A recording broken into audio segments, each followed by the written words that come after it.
Test, test, test, test. Okay, all right, everybody, we're here. Welcome, welcome. I'm joined by a special guest today, and hopefully y'all can see him and hear him okay. All right, sir, so thank you for joining me today. I will give you the floor. Please tell us, who are you and what do you do? What up, you guys? Thanks for the invite, too, by the way. Thank you. Marco. My name's Super Mario. Please say the super. I'm an Herbalife distributor, 13 years, top 1% for the past 11 years, 11 and a half years. It's been a phenomenal journey. Definitely looking forward to this conversation, just to hopefully bring some light to really what it is that we do. Maybe not change any minds. Who knows? Maybe change some minds. At the end of the day, it's going to be a good conversation unless Marco goes crazy on me. Okay, well, let me just go back to where I first got acquainted with you. I think you left a comment on one of my videos on Instagram about Patrick Bet-David. I think that probably came up on your feed one day on Instagram. Is that right? Sure.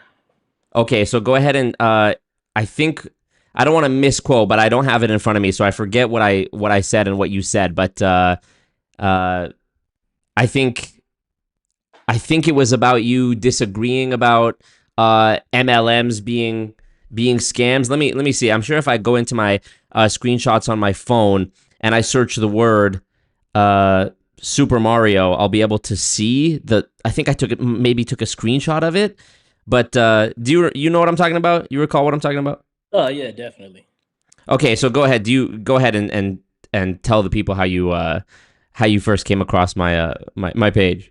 Yeah, I seen it and I was listening because it's interesting, and I definitely know that in the multi-level marketing arena, besides a few really good companies, that there may be like some crazy stuff. I hadn't heard anything about Patrick Bet-David. I do understand like what he does with the company he originally was with, the company that he's currently is. I understand that model. I have friends that are in the insurance agency in that realm and everything else. I've gotten phenomenal policies which have changed and helped me tremendously, right? It's a product, right? They're in the business. They have a distribution, I guess. They have a sales, they have a compensation plan, but they're still associated with the products, in terms of, the life insurance and, other policies.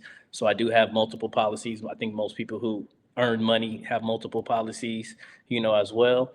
So I was, listening to that. And then later on, what you said was Herbalife acts like they're a, supplement company, and something like Right. that. Okay. Yes. Yes. Yeah, but they're not. Right. Yeah. Oh, yes. Okay. I know exactly the clip you're talking about now. So, in this clip, it was a clip of Patrick Bet-David on Jubilee, the 20 socialists versus one capitalist or whatever. Gotcha.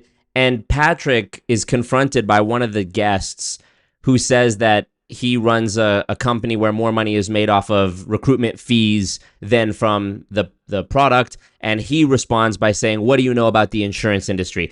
I say, in my opinion, this is a deflection on Patrick's part, because what his MLM does and others like it is they're using insurance and annuities as the disguise for what the real moneymaker is, which is recruiting people who do pay a $200 fee plus a yearly fee of either $100 or there's a higher tier if you're a higher rank. And then I make the analogy with Herbalife. I think I mentioned Herbalife, and I said Herbalife would say that they're in the health shake, supplement industry, but they're not. They're an MLM that's using that as their disguise. That was my position, and that is my position. So go ahead and share your perspective on that. Understanding the history of the company, I do understand that Supplement. the founder of the company was already familiar with multi-level marketing, but I do know that he definitely had a goal to create great nutrition. Okay. As a distributor, I know primarily what we do is, get people on nutrition products and programs, combination of products, because it really is good, right? We really do have, Mhm. products. Really do have phenomenal doctors, scientists, that I know personally. I've seen our manufacturing facilities and understand the infrastructure in what they do for these nutritional products, which I think most people would agree that vitamins are great, right? Shakes, are great. Other things that can benefit you for your health are phenomenal. We need it. Our food is trash, so I think Yep. supplementation is needed because we have a lower nutritional value in, an orange today versus an orange 30 years ago. It's like, yo, it tastes different. It's not going to affect you the same, all of that stuff. So I think most people are probably okay with that aspect of understanding, hey, there's nothing wrong with a protein shake, Yeah. right? Um, I know that being 13 years in the company that's been around since 1980, I do know that building the business was probably a little bit on the front side of what a distributor was doing back then versus now really saying, hey, we're not a multi-level marketing company and our product is nutrition. We've switched, and it's been a drastic switch even before I got into the business of saying, hey, we're a nutrition company, we're a healthy active lifestyle company, we're a sports nutrition company that is distributed direct selling, and there's a multi-level compensation associated with those distributors, salesmen, Got it. whatever you want to say, right? Members. Got it. Makes sense.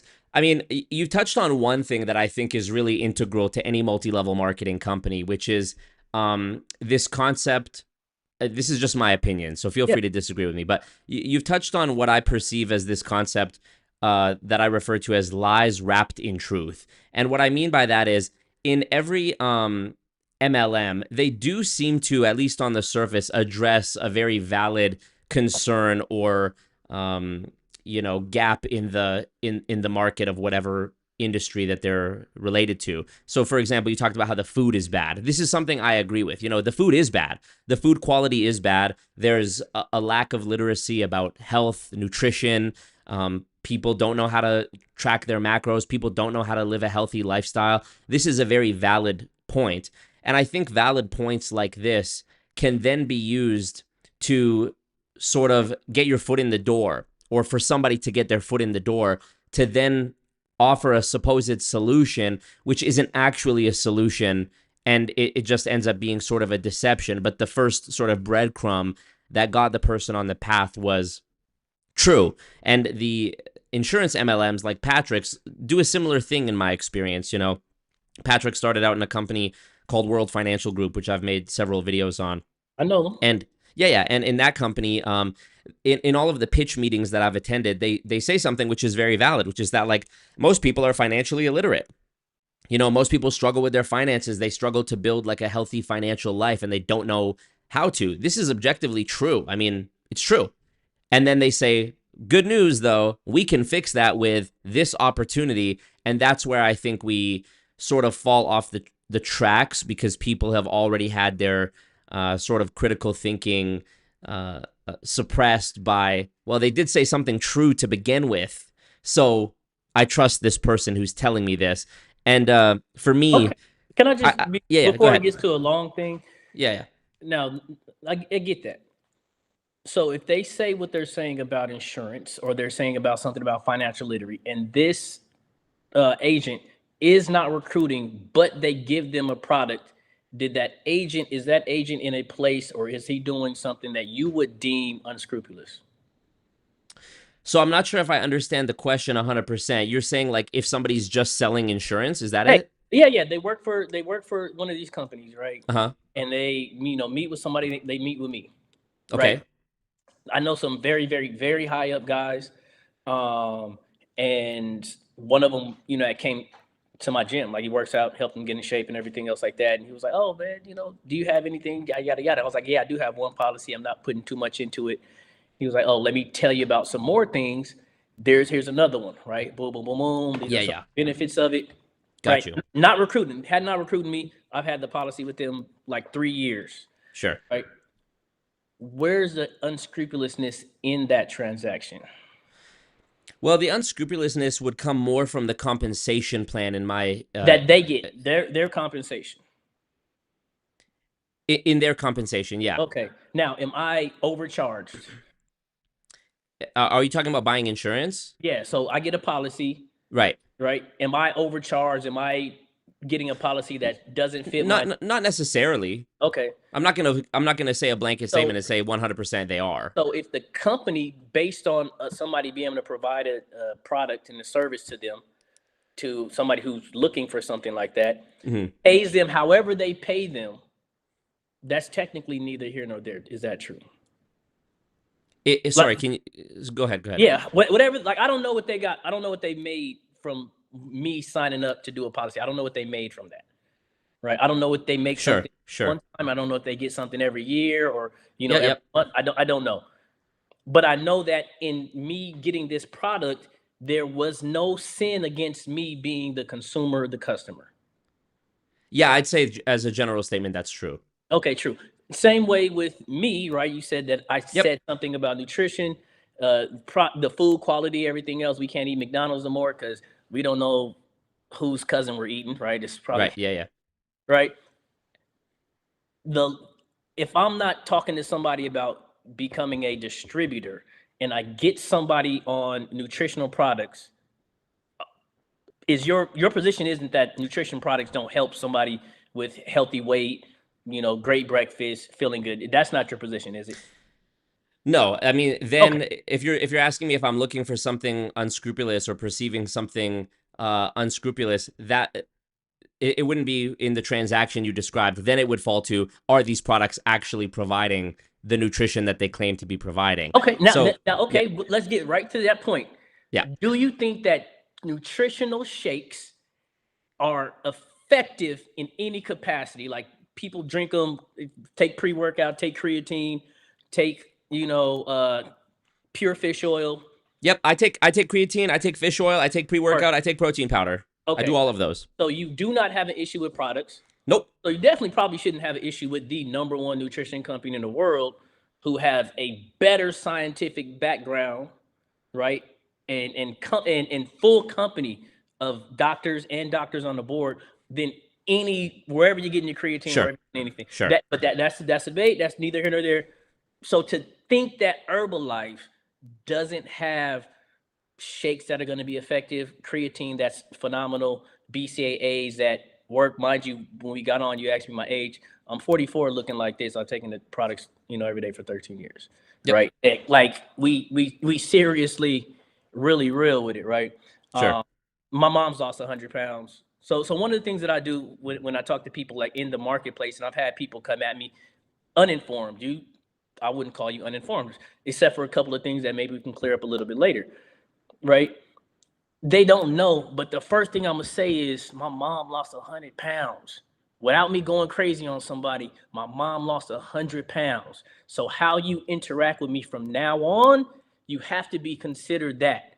Because I know a lot of us grew up with fat mamas, fat aunties, fat grandmas, who we would like to be able to help. I just lost a friend that I graduated high school with. He was 45, right? A year older than me. I graduated 99, he graduated 98. Had to be about 400 pounds. I feel guilty that I wasn't a little bit more active in saying, hey, I would love to, which is this how I really talk to people that I know. If I could help you, it would mean the world to me whenever you're ready.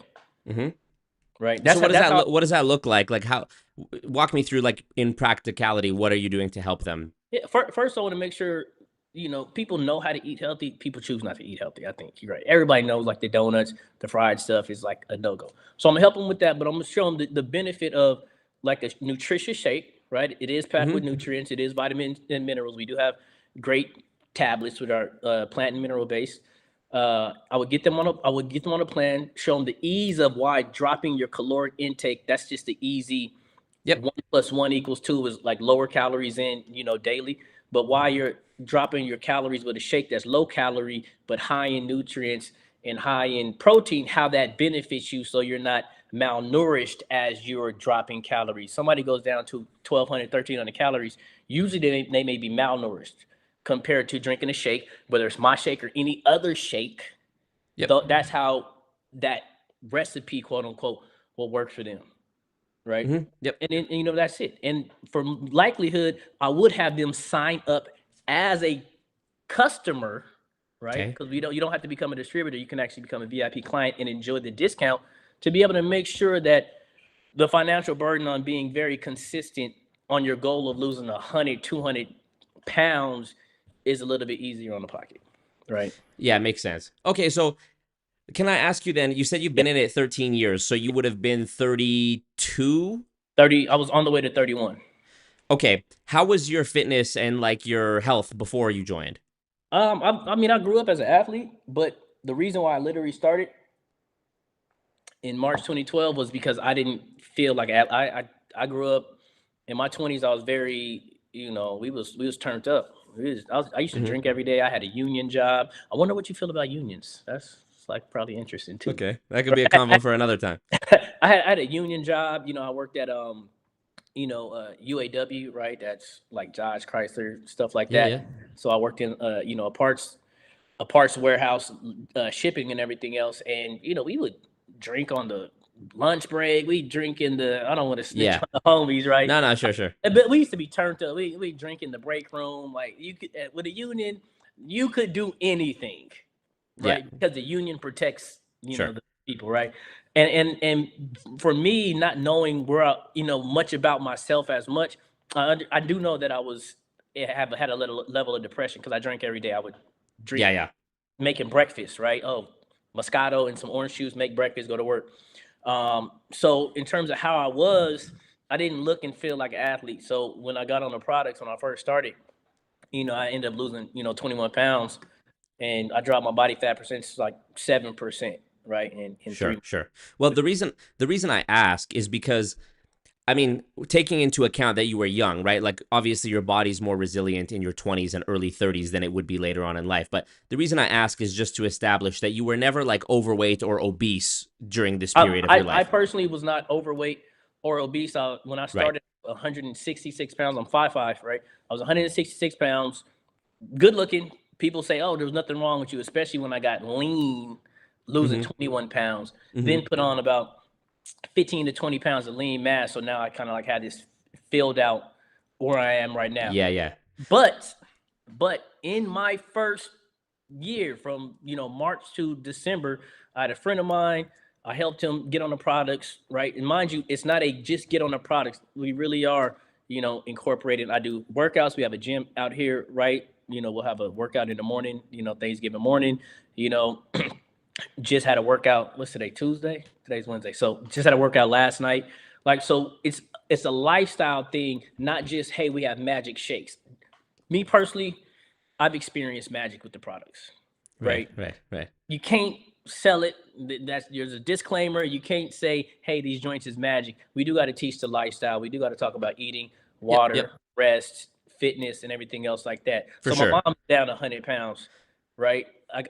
The ladies that come and work out with me still to this day are, 70 something pounds. I had people that lost 100 pounds in my first year starting the products, and starting as a distributor that started products, 29 pounds in 29 days. Of course, that's just them personally. So I do mostly work with overweight people, not very, very fit people. Sure. Even though I do have a bunch of those on my team and a bunch of those in my client base as well. Got it.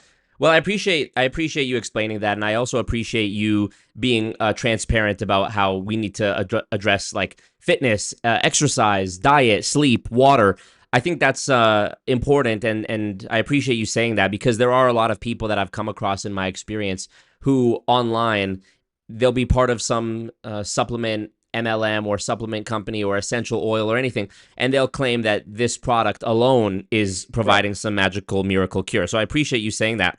The reason I bring this up and the reason that I asked you about your sort of fitness journey or health journey when you were younger is because while I'm not taking away from you that you've anecdotally experienced like good things from the product, you said you experienced the magical, I don't want to misquote you, you experienced a magical result. Could I, is that close enough? I feel like the products got a little bit of magic in them. Okay, got it. So the reason I bring this up is because there's like a long Latin term, a long Latin name for this term, but I just know it as the this then that fallacy. And it's basically when somebody says, well, I started doing this, thus when this They teach happened, that in sales. it was They teach because that. They teach that in sales courses. yeah, yeah. So it was like, it's like, you know, I'm just making up an example. Like I had cancer, then I started taking this product. Now I don't have cancer. I mean, it could have been from that product. It also could have been because of other lifestyle changes that were made. So what would you think if somebody said like,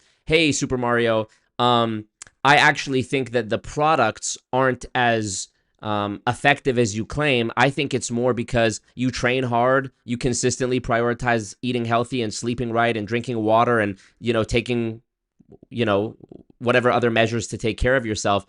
And the reason I bring this up is because you yourself were in good shape. You were healthy minus the alcohol. I think, is it fair to say that just cutting the alcohol and continuing to live a active, healthy life would have had, I mean, you would have been more or less in the same physique, shape, health I that you're in think, now? you know, the year prior, I did an insanity video. Are you familiar with the insanity videos? It was this guy about 2012, 2011, 12. There was videos called Insanity P90X interval training, right? And you would watch the CDs. I know you're only 29, right? CDs, DVDs. They're like these little discs. You put them in and you watch. Come on, come on. I'm not that young. So I had these DVDs in 2011. And how I felt in terms of like my strength. And we say, you know, I'm in good shape. I never had a gym membership before I had actually started, you know, in Herbalife. I never had a gym membership or anything.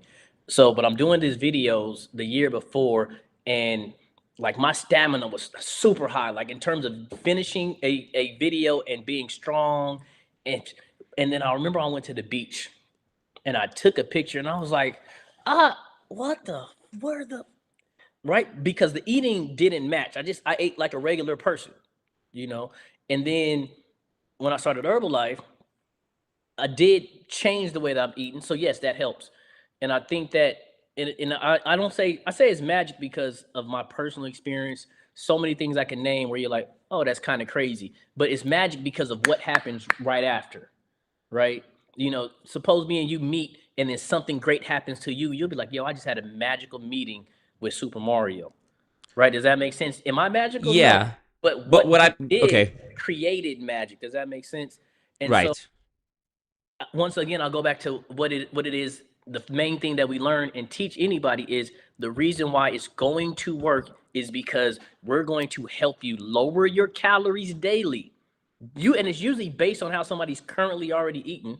Your calories are going to be lower daily, but you will not be deficient in nutrients to be able to make sure that you don't get sickly, you don't look all crazy, you don't feel all crazy, and you're gonna have protein, which allows you to not be saggy and everything Yeah, else. yeah, yeah.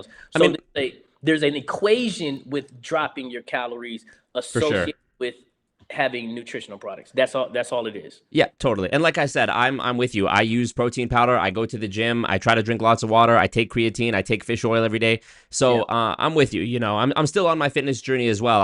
I'm certainly not in as good a shape as you, but I've definitely been making improvements over the last like Lifelong 2 years. journey for Of sure. course, yeah, it's a lifestyle, right? So I mean, I appreciate the, you know, the anecdotal like attestment to or you attesting rather to the impact it's had on your life. Um, I just mentioned that, like I said, because I would I you know I've said this before on my Instagram. People will do anything except eat healthy and exercise. You know, people are always looking for some magical cure and some magical pill. And for me, every person has a different definition of like what a scam is, right? Sure. For me, a scam is not when something costs too much money. That might be called like a ripoff. But Sure. for me, any scam, the basis of what a scam is deception, right? Lying. If you're knowingly telling somebody this pill is gonna cure cancer, that's a lie. That's a scam. If you're telling, regardless of how much it costs, whether it's $5 or $1,000, if you're telling somebody that this magic pill can cure cancer, you're scamming, in my opinion. So my issue, and this is something that I know you've been in the company a long time. Probably you've heard of, if not seen, this documentary called Betting on Zero that was about Herbalife. Love it. And Never you've seen, watched it, But I lived it. I lived it. It happened. You were, When I yes, that's started. right. So Accident, everything that happened when I yeah, started. so one of the things that was alleged by the distributors who were interviewed in that video, the Herbalife distributors, was that there was a problem, a rampant, it seemed rampant from my viewing of the documentary. I know you said you've never seen it, so this is just me retelling you my perspective. It would seem that at least at one time, there was a rampant problem with Herbalife distributors claiming that the product had over-exaggerated health impacts, positive health impacts on people's lives. Can you tell me about your experience with that in Herbalife? Uh, Never seen it. No, but I just mean not with the movie, just like, have you yourself seen people in the company who are saying things where you're like, hold on, like, we can't be saying all that? I think, yeah, I think, and when obviously we have to, and this is just for everybody, and I don't want to defend all the other companies too. We do got to understand that as independent people will choose to say whatever, right? So I've seen people do combinations of products and literally call it liquid lipo, right? Oh, yeah. That's Yeah, very, yeah. that's very, and it's a cute name, right? But if we getting into somebody saying, hey, this didn't have a lipo effect, just like, hey, Red Bull didn't give me wings, I want to sue, you're opening yourself up for that, which they do teach Right. about those kind of crazy nicknames and, everything else.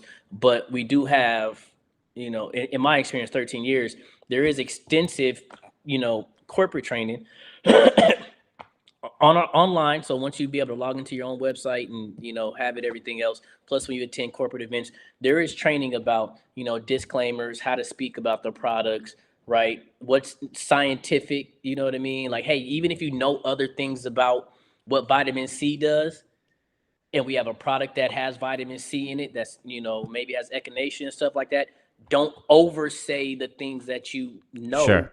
say what we're going to claim, and we're going to put the claim on the box, on the bottle, on the website, where you can look up the facts and details. Please say these things only, and then say how it maybe affected you, how you like the taste, how you prepare it.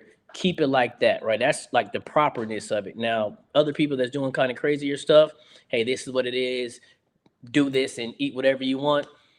Right. Yeah, like that would not be the push of like the corporate company, but with anything, right? And anything else that you would probably even be able to see on that documentary, it will be that specific person having that specific interaction with those specific distributors, who I can guarantee you they're not in like the company, Sure. like Okay, well, the company that's getting rid of you, that especially. right. Well, that's good to know. And it's really fortuitous that I'm able to talk to you who's been in it for a long time and not just like for 2 years or whatever, because there was another thing I wanted to ask you about, and this is sort of related to the documentary. Not you don't have to have seen the documentary to know about this, but it's something that they talk about in the documentary. Just let me just make sure I'm gonna read off of it, because I know you're not gonna be able to see it like on my screen. Okay. But I'm just gonna read from this for you. So this is from the Federal Trade Commission's website. In the documentary, they talk about how there was I think Bill Ackman's research probably spawned this, and then the Federal Trade Commission had like an inquiry into Herbalife. So I'm just gonna read this from you. Read from the website. So this is an article on the FTC site from March of 2023, and it says, FTC sends third payment to people who lost money to a multi-level marketing scheme. They're mailing checks totaling more than $4.2 million to people who lost money running Herbalife businesses. The FTC sued Herbalife in 2016, alleging that it and its affiliates deceived consumers into believing they could earn substantial money selling diet, nutritional supplement, and personal care products. Herbalife settled by paying $200 million to compensate consumers and fundamentally restructure its business. Definitely. So the reason I'm bringing this up is because That's true. yeah, for sure. I mean, it is true. It's there. It's public record. So I'm not bringing this up as a gotcha. Like, I do have genuinely a valid question, and you're somebody who can speak to this because you've been in it since even before that time, that 2016 time. So the reason I bring this up is because you mentioned about the products being like scientifically backed and your own experiences with it and the results you've seen. I'm going to go ahead and give you the benefit of the doubt and say that everything you claim about the products is true, because I don't personally have the science in front of me to argue that and say, actually, the product doesn't do what it says. Let's assume that it does do what it says. Seeing that you drink shakes and shit. Yeah, sure. So let's assume that the products in Herbalife do everything that you say they do, and they've had the results that you say they've had. I don't think you're lying to me when you say that, just so we're on the same page. Like I said before, for me, the basis of a scam is deception. Gotcha. So if somebody's using those great products, again, I'm assuming that they are actually great. I'm not talking bad about the validity of the products at all. If the products are great, but then somebody's using that to say, hey, these products can allow you to start a business where you're going to make a bunch of money, and that isn't true, well, then I have a problem with Herbalife as a whole. Not necessarily the products, but again, assuming the products are totally legit and great, if those are being used as a sort of lure to get people into a business proposition where they're actually going to lose money, or they're more likely to lose money, that to me, do you get where I'm going? Like, that is how it could become a scam, even if the products are great. So what are your thoughts on that, I guess? Because you were there, you lived through it. I would say that presenting somebody with the opportunity to be a distributor and giving somebody the full picture of how sales and compensation works, right? Hey, please start part-time, and because the product is valid, change somebody's life that you know, right? You can earn a little bit of money, right? And this profit is sales, right? But if you also build a team of people who are helping people get in the best shape of their life, right? Distributing products, right? Having a client base consistently, the company compensates based on your organization that you built, based on total sales monthly, right? Mm-hmm. I started this like this, and this is what happened to me, or this is what I made happen, right? Not what happened to me, because nothing just happens to us, right? This is how I did it. This is how I got my first couple of clients. This was my income after 6 months. Me personally, I'm a president's team member, top 1%, right? I did it in 2 years, fast as fuck. I'm a Herbalife legend, right? Okay, so you had non-typical, I guess, results. Completely non-typical. That's why the disclaimers say, hey, it's very non-typical. For us, it was low-key common. When we started, we started in the perfect storm. A bunch of us hitting 2 years, working very, very hard, crazy client base, and then also giving, showing other people the same opportunity. So then they also had phenomenal success. I've been a president's team member, top 1% for 12 years, 11 years. You know what I mean? Yeah. So I have a very, very big view of, what's possible. Now, I didn't think any of this or know any of this was possible, except for the person that started me. I actually knew him before the business. He just he just told me, he was like, yo, it's easy, right? I'm not going to claim that it's easy. Got it. But it created a paradigm for me because of how simple it was to introduce somebody to the products. Makes sense. I do understand that there's languaging that can happen with the way people post, the way people may teach at a business opportunity, that it may seem like there's a guarantee. That's people, right? That's sure. Of course. And of course, we have so much training designed for us to say, hey, show people what's here. Hey, there's people in this room that are at certain levels. Please, let's look at their lifestyle and then listen to what they say that it took, or understand the business at the end of the day. Like, if somebody wants to make $500, it's my job to say, hey, these are ways to be able to find clients, and you would have to probably have this many clients, as well. If you want to make more, get more clients. If you want to make more, the company pays you when you sponsor somebody that's a distributor and they also sell. You're not taking anything from their personal sales. The company's shooting you a check. Makes sense. Yeah. On, the sales. So it's like, hey, depending on where your mind is off of how much of a person you want to be, how entrepreneurial you are, how ambitious you are, you can create a different type of lifestyle depending on what you want to do. It's no pressure. There's nothing that makes you require to do something. You don't have to invest in anything if you don't want to. You don't have to buy inventory to do Herbalife if you don't want to. Sure. Got it. So, okay, so that's good to know, and I appreciate that. So, in your experience, I mean, you said there was the one guy. I don't know if he was your direct, the guy who recruited you, but you said there was one guy who told you like it's going to be easy. Is that right? It was easy for, and truthfully, it was very easy for him. This dude is a talented individual. You Yeah, ever somebody who's just good at shit? for sure. Yeah, Oh, you pick up a basketball, he's good. We do whatever. He's yeah, good yeah. at. I'm one of those people too as well, which is like great. And we were on the same flag football team, so there was familiarity. And he didn't recruit me. I asked him like, "Yo, put me on," because I seen what his results were in like 3 months. Like we play football, so sometimes we're without a shirt. After the game, you peel out. And then I seen the picture, and I was like, "Yo, you look crazy. What are you doing?" He said, "Yo, I'm doing Herbalife." And I'm like, "Yeah, what's the workout?" He said, "I ain't really changed much, but the nutrition helps, right?" I'm not understanding. He didn't tell me like, "Yo, your calories drop, yada yada yada. Protein helps." Anything else like that? It was just that. And then so this was like a personal conversation. Like I said, I don't want it to be able to be seen that I was duped into thinking that it was easy, right? But the success that he was having, he just, I'm glad he did. He made me get out of my own way with thinking anything that could have stopped me from being Sure, ambitious sure. or optimistic. And it was just like, yo, I ain't gonna lie, it's easy. Like I'm gonna tell you what to do. Keep it this simple. And he's always been a very energetic, smart, super guy, but he's very. I'm a technician, right? Okay. He's free flowing, like loving, and he was like, yeah, it's just easy. So I was like, all right. In my mind, it's easy. So all I did was act like it was easy when I interacted I with see. before I built the business. Does that make sense? Gotcha. For sure. So don't clip me, y'all. Don't clip No, me no, you're and good. be like, this nigga saying it's easy.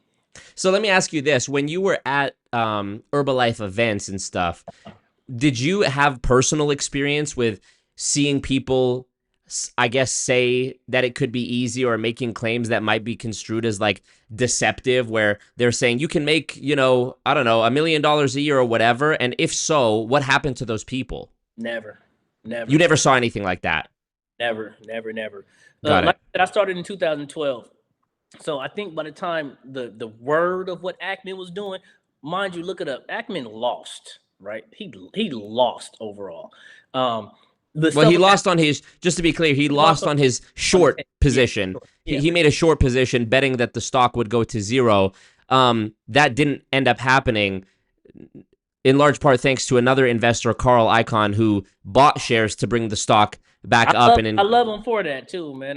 Thanks to Carl. But I also love it because of the simple fact that during that time I was building a business, going from literally starting. I signed up with Herbalife with an unemployment check, not for the business, for the discounted products, got right? it. So were you in a, I don't know how to ask this in like a sort of Actually, gentle straight up. gentle way, but like when you joined Herbalife, were you in like a good spot in your life, bad spot? Like, I was in a horrible spot.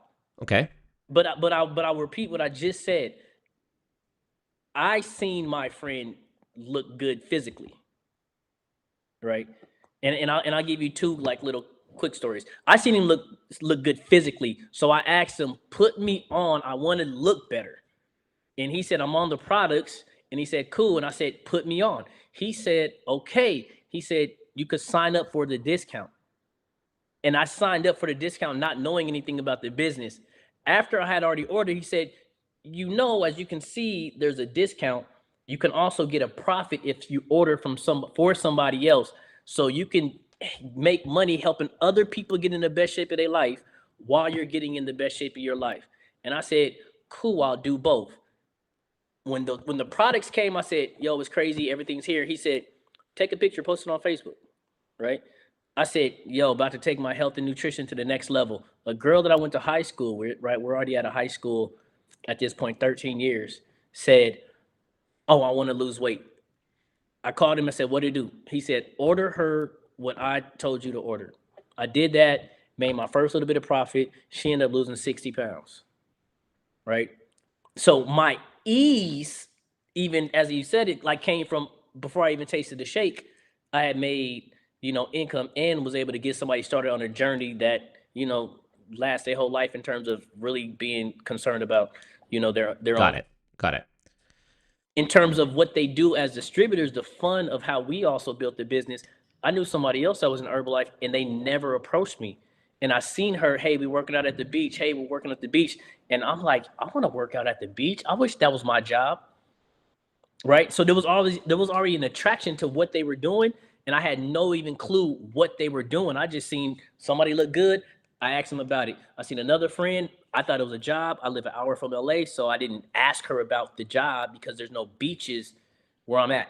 Right. But I said, dang, that looks super fun. So there was always always an attraction. And yes, I was in a bad place.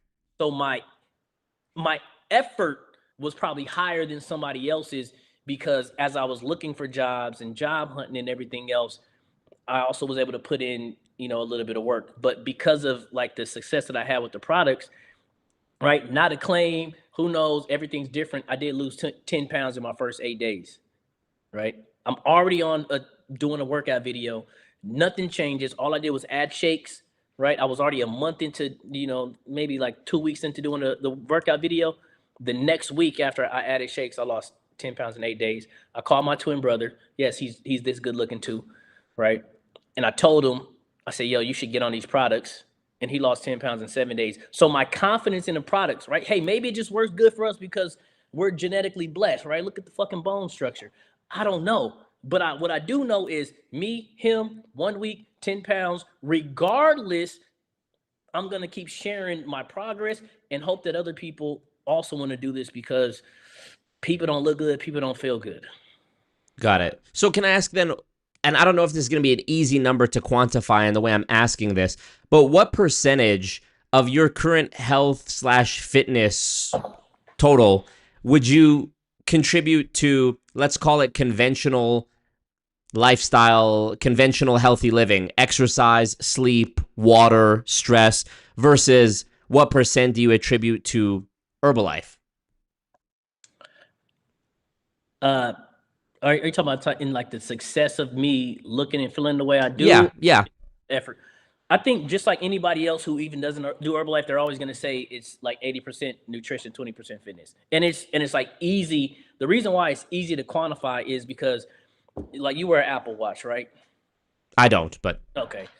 People who wear an Apple Watch, people do anything, like, you're going to count calories, right? You come and work out with me. First off, anytime you out here, come work out, come to the class, you'll love it, but I'm gonna kick your ass. Somebody might burn 400 or 500 calories doing a crazy high intensity design interval training workout. 500 calories of burn is not enough for somebody to change their body composition if the calories that they're intaking do not match. So how I'm eating, right? I juice, I eat a lot of, steak, healthy fats, of course, like that. Like I eat clean. I also partake of the bullshit if I'm in a mood to. Donuts, and I eat, pizza with no cheese. I still eat, like a regular person, but overall I eat very clean because I feel what eating clean and eating bad does to me. Grease comes out of your face. I don't drink, right? Right. But I do other things, which, some people may or may not think is healthy. Right. But what I'm going to do is drink a shake every day, because I'm actually going to start my day off in the caloric 200 calories with protein, which is crazy. You know what I mean? So it's always going to be your nutrition for all of you guys. If you guys want to change your life, what you're consuming weighs more than what you're doing physically, unless you're just out here running a gang of marathons and you probably have carte blanche on eating because you're burning thousands of calories. Makes sense. Play basketball last little bit. I play basketball, well, until I just sprained my ankle, so I ain't been in there. But when I play basketball and I'm looking at my watch, that might be a 1,700, 2,000 calorie day of basketball. Yeah. And still the best looking person in the gym, and they're gaining weight. The guys I know that play basketball still 4 or 5 times a day, late 20s, early 30s, playing full court, they will never look as good as me because their nutrition is trash. Yeah, it makes sense. And I was going to ask too, when you mentioned having a twin brother, is your brother in Herbalife or on the products? Yeah, for sure. He's on the products. My sister, who's a mother of 3, she's on the product. My grandmother loves the products. My mom's still on the product. She loves the products. A lot of my family are on the products. And even if they're not, every time they see me, hey, I'm going to get it, I promise. Not because I'm saying something, but because I'm 44 and this is how good I've looked for the past 10, almost 15 years, and how good I'm going to look in the next 10 or 15 years. And they see it and they feel it. And they're gonna like interact with me in that type of way. But so my brother, he's not full time. Like I'm top 1%. So he's part time and he has a job in banking. Got it. Okay, great. So I think we've established your views on the products, and like I said, my issue isn't with the products, even if I did think they were bad. Yeah, man. Let's get into the Sure. aspect. So I don't want to talk about products anymore because, like I said, I don't have the information or the counter studies in front of me to be able to argue about that and say, hey, I don't think the product is good. Let's assume that the product is great. My real gripe with MLMs, and I know you saw the shirt and the mug that I had. So I'm not sure if you're aware of this, but every company that's ever been sued or shut down for being an illegal pyramid scheme had a product.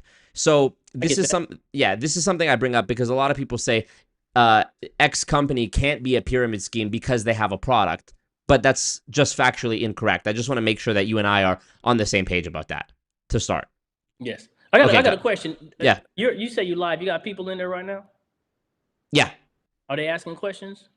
I'm not looking at it right now just because I get distracted too easily, but I did put a link for people to submit questions for you. So if you guys are watching and you want to you want to ask a question for Super Mario, I put the Streamlabs link is in the chat. Otherwise, it's going to be way too many for me to like scroll through and see. But yeah, but I haven't been looking at it. And y'all be nice, man. Don't talk shit, man. Yeah, no, we appreciate you coming and talking, and it's like you could have just as easily said no. So I appreciate that. But I'm not looking at the chat. I hope you're not getting distracted by it either. I'm just trying to talk to you one-on-one. Nah, I didn't even know there was one. So got it. Okay, so so they got the product. Got you. Yes. So, but we're on the same page that a company isn't disqualified from being potentially a pyramid scheme because they have a product. I just want to make sure we both know that. Okay. So I'm going to bring up something that is, I just want to ask about it. I'm not making any sort of claim about it. I'm not trying to make an accusation. I just want to ask a question, okay?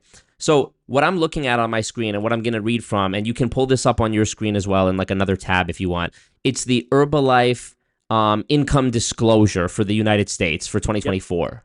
Yep. Okay. So I'm gonna just read off of this here, and then to preface my question, and then I'm gonna ask my question, and then you can help me out, okay?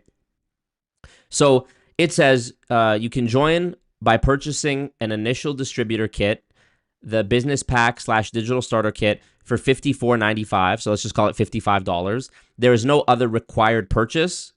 You can buy Herbalife products at a discount for yourself. You can sell it to customers to make a retail profit. You can recruit people who want to consume it or sell it and earn commissions and bonuses based on their activity. You cannot earn money by only recruiting or sponsoring someone.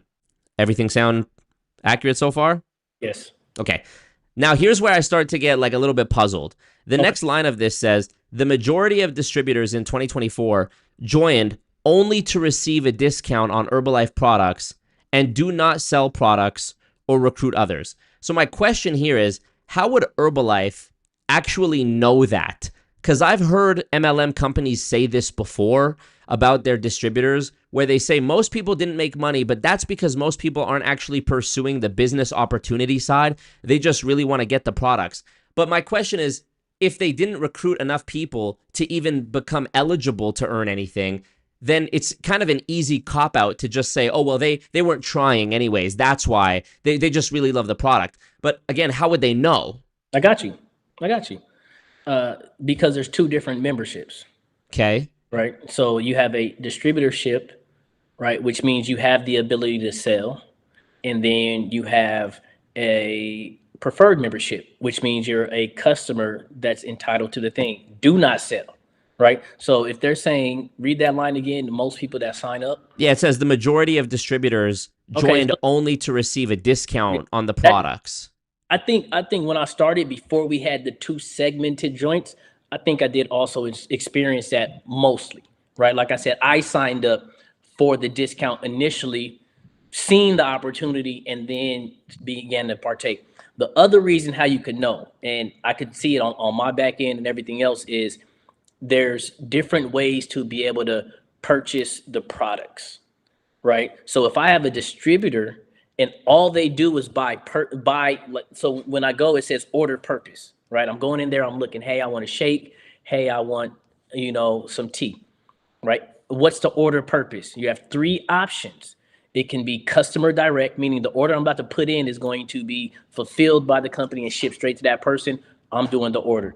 It could be retail inventory, meaning I'm getting retail inventory, right? This is not a sale. So this actually, there's no benefit. This does not count that, hey, I did sales. This is my total volume. This is my production. It does not count as production. It counts as technically, I'll say bot volume, right? And then you have to sell it, document that with a receipt, and then that becomes sales volume that then counts for, hey, I produced this shake, let's say 100 volume, right? Wait, so what's the point of that second option? What's the point of buying? You're buying it for yourself, is that No, right?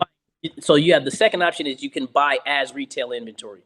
Meaning Right. what? What does that mean? Meaning that, so I'll just say it like this. Like, I know what inventory means. Like, For sure. Yeah, yeah. But it's the option on how you're doing it. So we also have nutrition clubs. We also, like at my gym, you come to the gym, we work out, we'll also make you a shake afterwards. got it. With our workout shakes. So that shake is bought as retail inventory because we're going to then sell it, but we're going to sell it piece, or I can buy this as retail inventory, like if I'm selling it out of my trunk, if I'm doing like that. I see. So it's like you, so it's like you holding stock, basically. You're holding retail. Stock, Okay. Which is not a requirement. It's an option if you want to do that. Sure. Or Yeah, no, it makes sense. Yeah, or you're makes buying sense. retail inventory as, like, this will be like samples, things that you're taking that you have with you that maybe you're gonna go do a sampling booth, or you Sure. stuff as well. That will be where you buy retail inventory, and then the third order purpose while you're gonna order products is gonna be personal consumption. So what we still see, and I hate, is when there's distributors who aren't actively seeking clients, they still have a membership and they're ordering personal consumption. Guess what? Personal consumption doesn't count. I would rather have them switch over to the customer side, buy all the personal consumption you want. That counts as a sale because it's a customer buying versus a distributor buying. Does that make sense? Got it. Okay, so the first one where it's like direct to consumer, I can think of a use case for this where like maybe you have a customer or like a relative who lives in another state and you're not able to give it to them in person, so they can just use essentially like an affiliate link. Is that right? We do have our own site where people are going to order. Sure. But if I'm personally doing the order, that would be the order purpose, as in somebody gave me cash, somebody sent me a cash app. Yeah. I'm doing an order, it ships to them. Makes sense. If they're not, so that's a sale. If they go through my personal site, herbalife.supermario.com, that when they order, that's a sale. If I've ordered inventory, it's not a sale, it's inventory until I sell it, and then I document that through the website. And then if I buy this personally to drink this, I buy it as personal consumption. That doesn't count. So wait. So let me go one at a time, just so I understand. Okay. So the first one, that makes sense. The second one, this is where I get a bit confused between the second and the third. So Gotcha. there's personal consumption, which to me, in my mind, would be you personally buying it to eat it. Yes. Okay. So then but what if you buy something that's for like retail inventory, but then you just end up drinking it? Because I assume when you're at your gym, you do sometimes like make yourself a shake, right? Unless I document this as I sold it, then it doesn't count. So you could buy a grip at retail inventory and drink it. It still wouldn't count unless you made a receipt for a customer that you bought it and then resold it. Or makes sense. We also have nutrition clubs. So suppose at one of our smoothie shops or something, I'm going to document each shake I make, and we have apps for this, as well like register stuff that we have where it's like, oh, I made a shake. It counts for this much of a shake canister, and the accumulation of making shakes all day documents your volume, your sales volume. But if I just bought a whole bunch of inventory to try to move up the marketing plan, it's impossible because I have to make the sale to a legit customer. And if I buy a whole bunch because I want to drink a whole lot, that doesn't help me at all because I didn't sell it. I just bought it. Does that make sense? Yeah, totally. Okay, so now let me ask, and I'm guessing this whole like keeping track of a receipt thing is from after the time of the FTC thing, right? Because the FTC lawsuit mentioned there was restructuring required for the business. I'm guessing this extra documentation was part of that? Yeah, there was receipting obviously on the front end for sure. But then what it is they in terms of the infrastructure of like how the website is and how the purchasing is, what it did was it kind of gave the guardrails. So it's like, yo, boom, boom, boom. So it takes away a whole lot of stuff that a person has to do to even figure out or even get caught up in something. If somebody's saying something crazy to you, you know, and you're just, you know, ignorant to how things work, right? It's your first time and they're like, oh, do this and buy all this stuff. You're not even allowed to be able to buy a whole bunch of stuff that would help that person. Got it. Got it. Right. Which is, I know how a lot of people were, you know, made claims. Like I said, bad apples existed. People, finesse is a finesse, right? Everybody's finesse. It's hard to not want to finesse in, you know, open market. Okay, makes sense. So now let me move on to what like my real potential discrepancy or contention with Herbalife is, which is that I know we established you don't just, it says right in the income disclosure, you cannot earn money by only recruiting or only sponsoring someone. That makes sense. However, that doesn't negate the potential that there is a financial incentive for recruiting or signing people up. So let me ask you this, and I'm just going to take you at your word, okay? What financial incentive is there for you to make one of those three types of purchases? And I know in Herbalife there's PV, right? Like most MLMs, they have PV, personal volume, team volume, or maybe you call it group volume. For sure. So it's however much you purchase and however much the people in your downline purchase and your customers purchase. It's how much they sell. So explain that. Who is selling? So if I have a downline, all right, I recruit Marco. Yep. Right. If he bought personal consumption, that don't do nothing.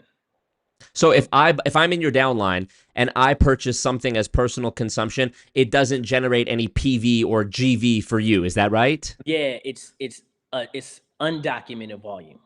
So nobody's benefiting off this. I'm just only Herbalife, right? I'm just giving money to Herbalife, and there is like a slight allocation, which is allowed, that if you purchase personal volume, right, there is and it's like a small thing, like 200 of your volume is allowed to get a commission on, which is nothing, like a couple bucks.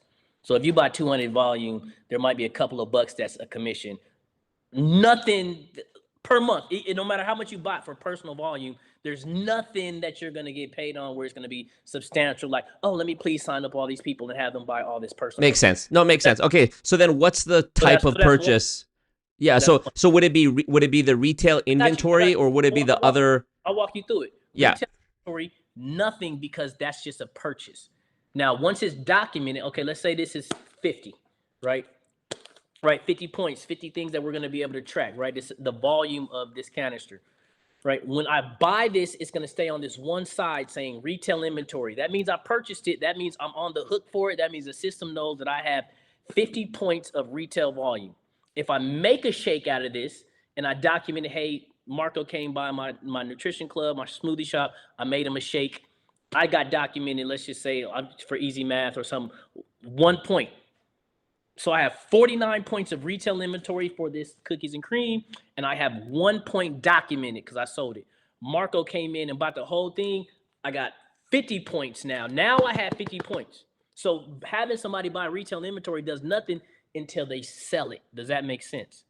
Now, sure. Yep. If you sell products straight, right? Somebody goes to your website and buys, somebody, you know, gives you money and you buy, then there is going to be compensation for me and you, right? You're the distributor, I'm the upline. There is a compensation broke down based on that from the company. Okay, so just in short, of the three different types of purchase, the personal consumption, the retail inventory, and the direct, which one gets, as you, the upline, let's pretend you, Super Mario, you're my upline, I'm in your downline for this hypothetical. Which one of my kind, what type of purchase that I make benefits you, and what type of purchase that you make increases your PV and benefits you? If I do a sale. What do you mean by sale? Me buying? Yeah. So customer direct is a sale. It's not a purchase. So who's the customer in this scenario? Me as your downline? No, you're whoever you're selling to. Okay, so again, what kind of purchase would I have to make to benefit your team volume or group volume? Customer direct sale or a documented sale of inventory. Right. So okay. So let's give an example. How much is that tub that you have in front of you? That container. If Let's just say, somebody, let's say $50. so $50. So how much would I, if I'm in your downline, how much money would I make profit selling that to a customer? Like, what's my margin? I guess. The day you start, you 25% on the earn base of the product.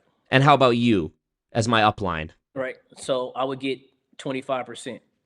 I would also. So okay. So I'd get 25%, I'm and you. gonna walk you through it real quick, so you don't gotta go. Yeah. Right. When you start, you're at 25%.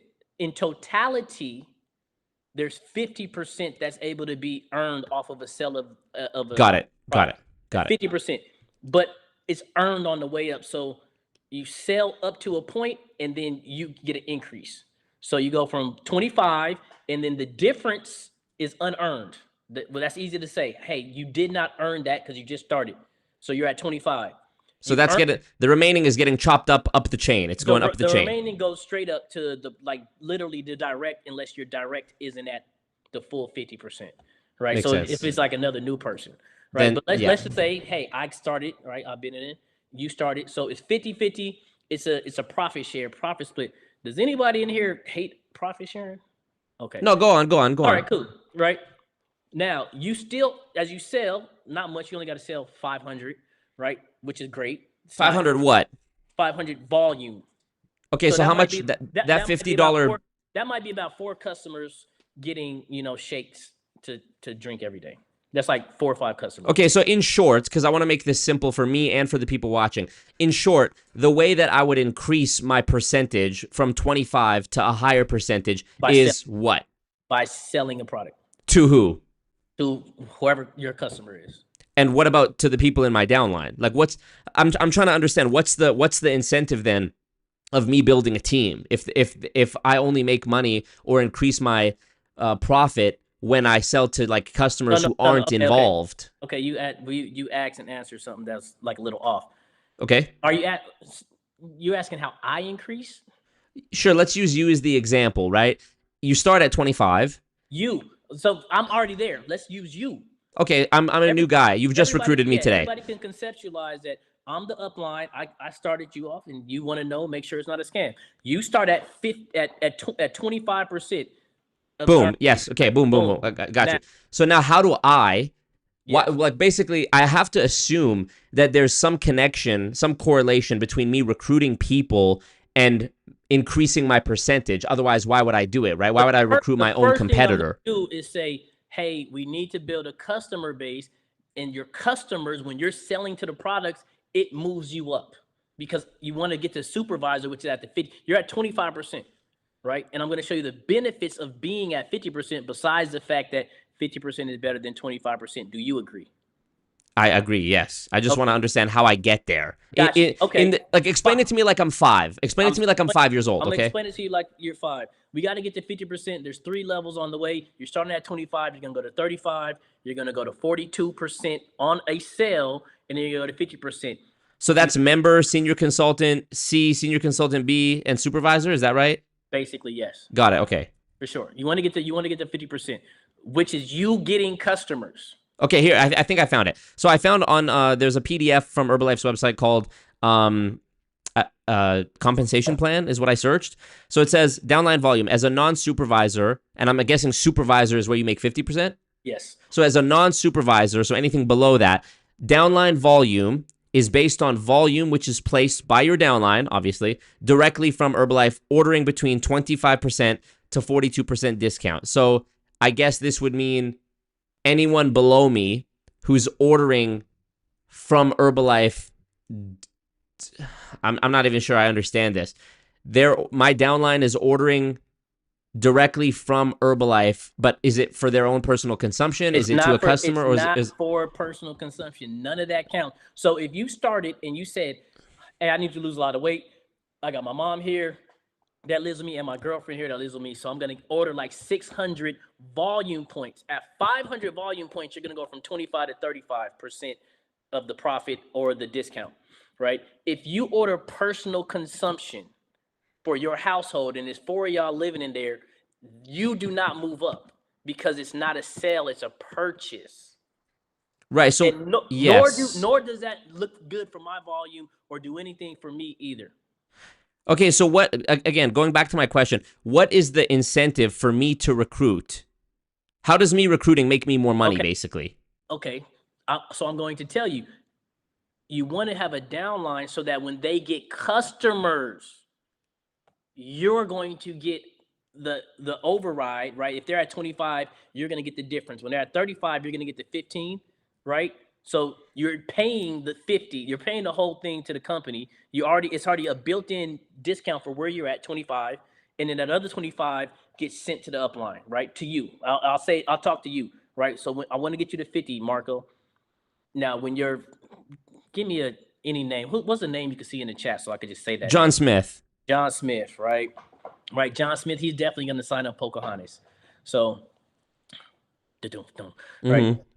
There you go. Yeah, I got you. when you sign up John Smith and you're at 50%, when he orders as for client sales, not retail inventory until he documents it, right? As in he sells it, or in not personal consumption. So when he makes sales at the 25% level, the company's going to send you the other 25 that's unearned.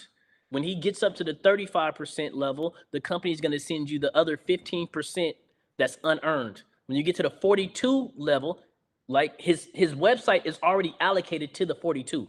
So there's no difference in the ordering. And if he gets a client, the same client's giving him $200, he's paying just something different to the company to get that product shipped out. Does that make sense? Yeah, I actually think I found like it. Maybe it's just the way you're saying it, but I found it written in this compensation plan document in a way that I think makes more sense to me. So tell me if this sounds right. So it says in the paragraph called building a sales organization, it says, I am aware that I earn no compensation or other economic benefit for recruiting other members. If I choose to sponsor others as Herbalife members in order to build and maintain a downline sales organization, my earnings will be based on, and this is what I was looking for, product sales to my customers for their consumption, makes sense, and to my downline for their consumption and resale to others. So, wouldn't this then mean that me as I know I'm your downline in this hypothetical. I'm Super Mario's downline recruit. But now for me recruiting other people, it says here, my earnings will be based on product sales to my customers. So let's say my grandma, she doesn't want to become a distributor, but she wants to buy the product. Obviously, I'm going to make my little commission off the protein powder or whatever. But also, it says, and to my downline for their consumption and resale to others. So then doesn't this mean that I am incentivized to encourage my downline to purchase as much as possible to boost up my PV and TV and whatever? No, because they have to sell the product. But how would I know if they actually sell it or if it sits in their garage and they inventory load, basically? Now, if somebody inventory loaded, right, and supposedly they bought, first off, you're not even allowed to buy from inventory. There's a cap. So okay. they couldn't buy $2,000 or $3,000 worth of product. It's a cap. It literally, as soon as you add something to a cart, it lets you know how much more volume you can actually add to the cart. So it's a limit, right? But what if I got a huge order? Like, what if I convinced an entire school to order? If you ordered it, then you would want them to give you the money and do a direct order, not an inventory order, right? If I had a whole school, maybe it's a private school, and the company the day was like, hey, we want to get all our teachers shakes to be able to have for the month, right? I wouldn't say give me the money, and I wouldn't buy inventory, right? Because then I would have to document it. I would just get the money and do a customer direct order. Now with that customer direct order, if I'm not shipping it to them, I could have a customer direct order get shipped to myself and I could take it to them. I could have a customer direct order get shipped to a FedEx location that can go pick it up. I could do all of that, but it doesn't incentivize me to have a bunch of retail inventory because it's not a sale. Not you personally, sure, but it says here in the compensation plan that earnings based on sales to my customers for their consumption, obviously, but also to my downline for their consumption and resale to others. So I would want then, that it follows then that I would want my downline not only buying as much for themselves, but also selling as much, I guess, and buying as much stock as they needed for their own customers. No. It just seems like it would be impossible to No. track, like if John Smith is my downline and Yes. he spends $500 and says that's personal consumption that he's going to eat in a month, but then also spends another 500 and says this is for my retail inventory for my customers. Well, A, how would I know? And B, what's stopping John Smith from just logging fake customers? There's nothing stopping John Smith from logging fake. Well, first off, it does have to be a real email address and real phone number or address. I mean, but that's easy enough to finesse. Okay. So what we're doing is talking about somebody who's intentionally being unscrupulous, which we have no control over unscrupulous, like Sure. going that far. But what I'm saying is them purchasing personal consumption because it's an order purpose, right? You have to do a click down. What's the order purpose?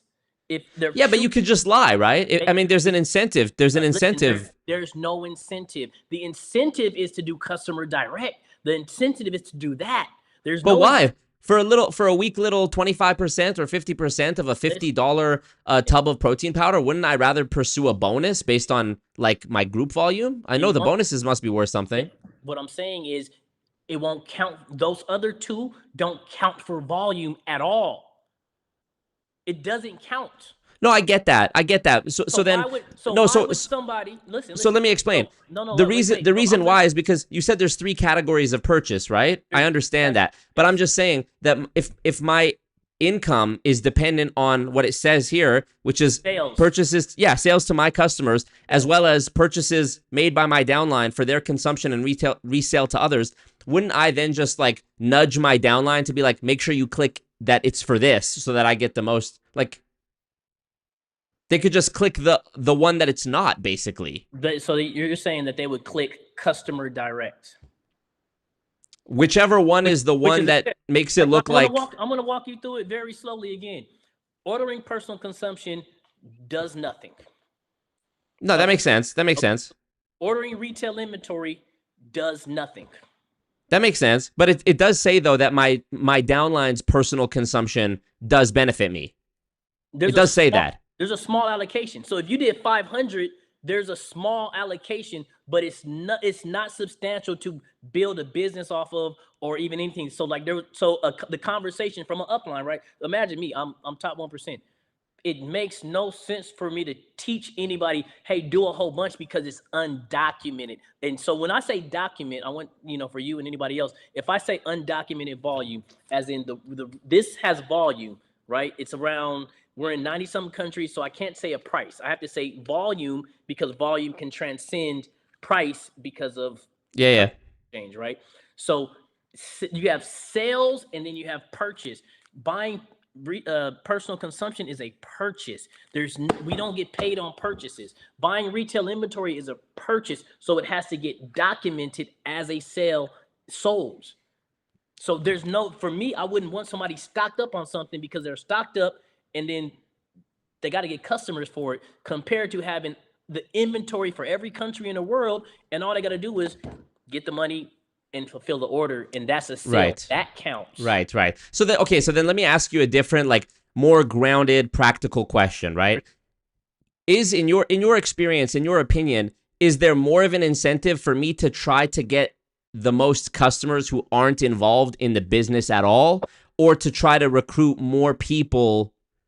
Like, what's going to make me more money? Because I'm guessing there's bonuses associated with having a certain number of people on your team, or a certain... It's not.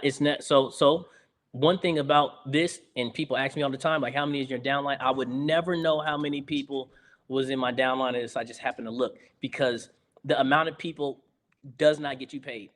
Because if none of them are actually selling... Okay, so let me rephrase that. Not the amount of people, but the amount of business that they're doing, right? The amount of purchases and sales. Yes.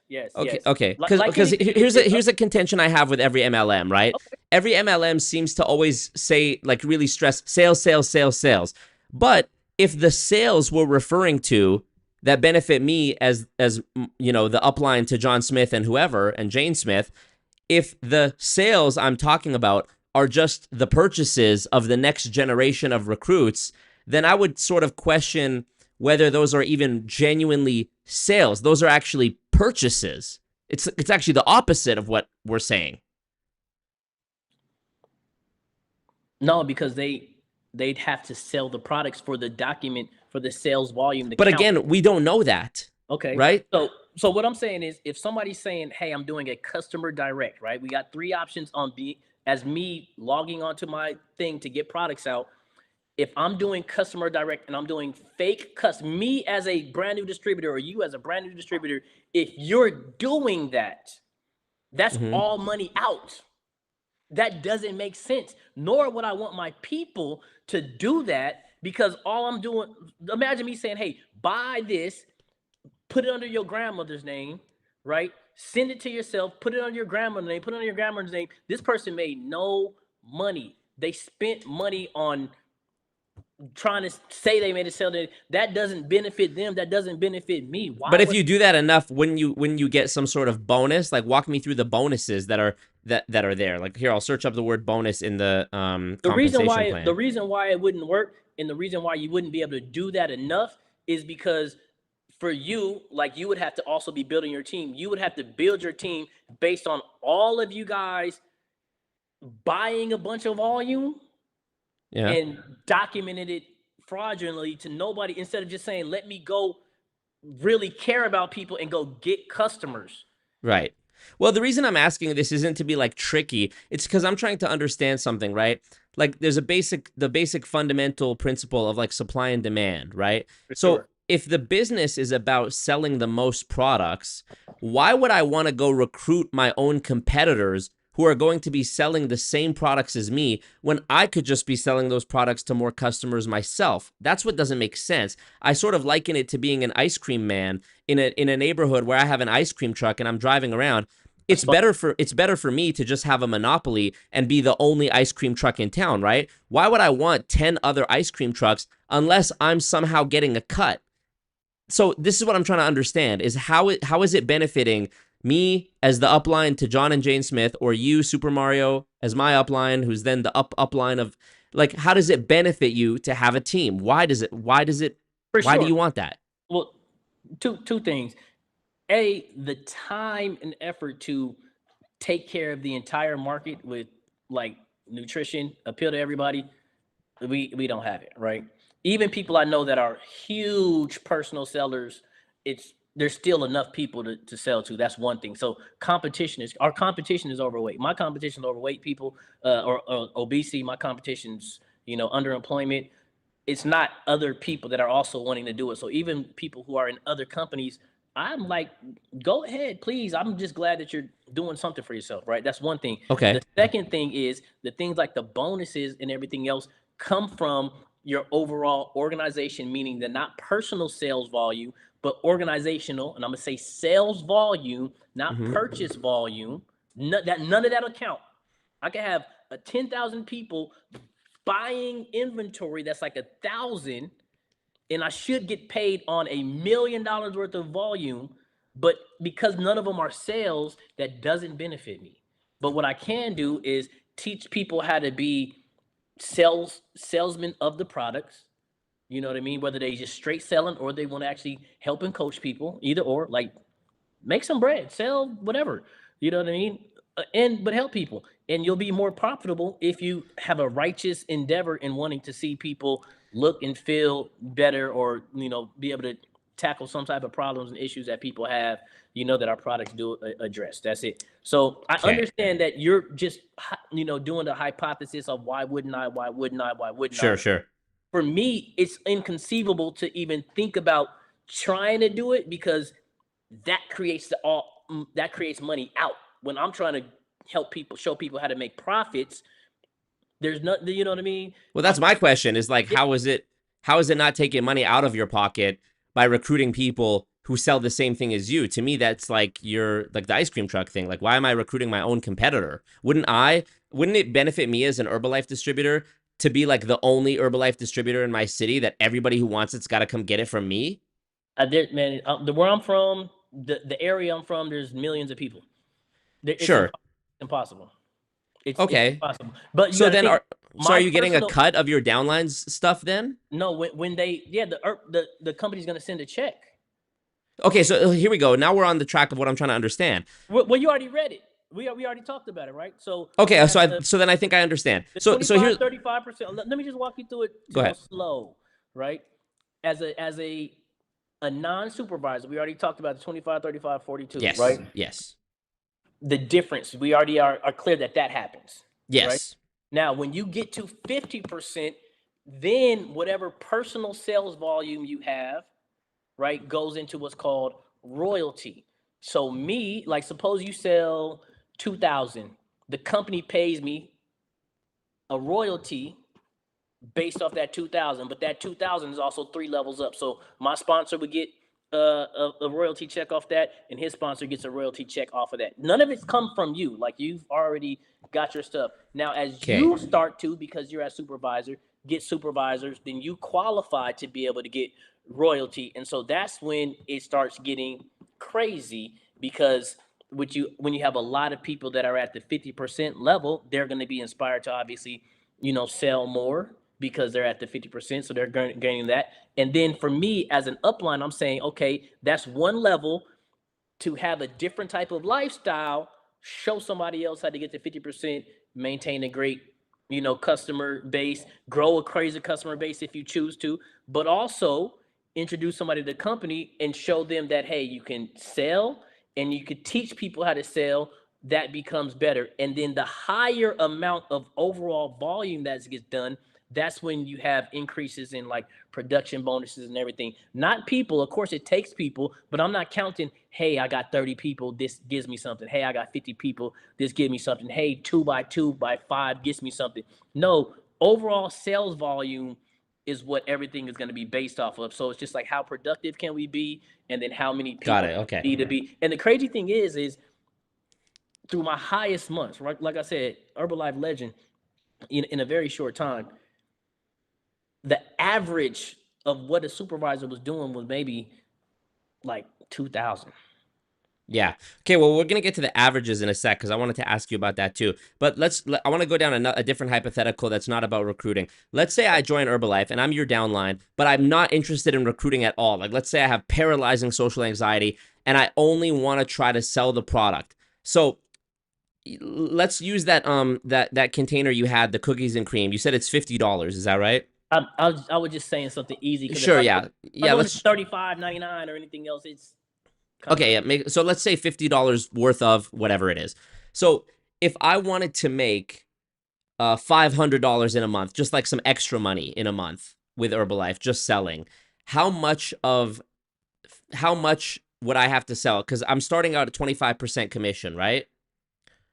Yes. So 50 times 0.25 is $12.50. So I'm making $12.50 off of a $50 purchase. Okay. Right? So then I have to sell like, let's see, 5,000 times 0.25. Okay, that'd be $12.50. So I'm not sure what the exact number is. Let's see. Okay, about $25. So $2,500 would earn me $625 if my percentage, my commission is at 25%. On the way to that, you've already gotten to a higher percentage. Okay, so this is what I was going to ask you. So actually, just so we're all on the same page for simple math, 2,000 times 0.25 is 500. So if I want to personally put 500 in my pocket at a rate of 25% commission, I need to sell $2,000 worth of product every month. But you say that by the time I get to that point, there's a potential for me to actually increase my commission. Is that right? Not potential. I will increase my commission. It automatically goes. So if this is 50 volume, by the time you've sold 500 volume, your site automatically changes to 35.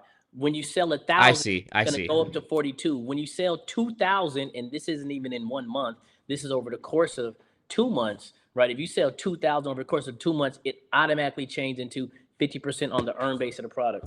Got it. Makes sense. So there's an incentive then for me to also sell more so that I can make more money per item I'm selling, like per chop I'm making, basically. And then you get to the 50%, and that's where you stay.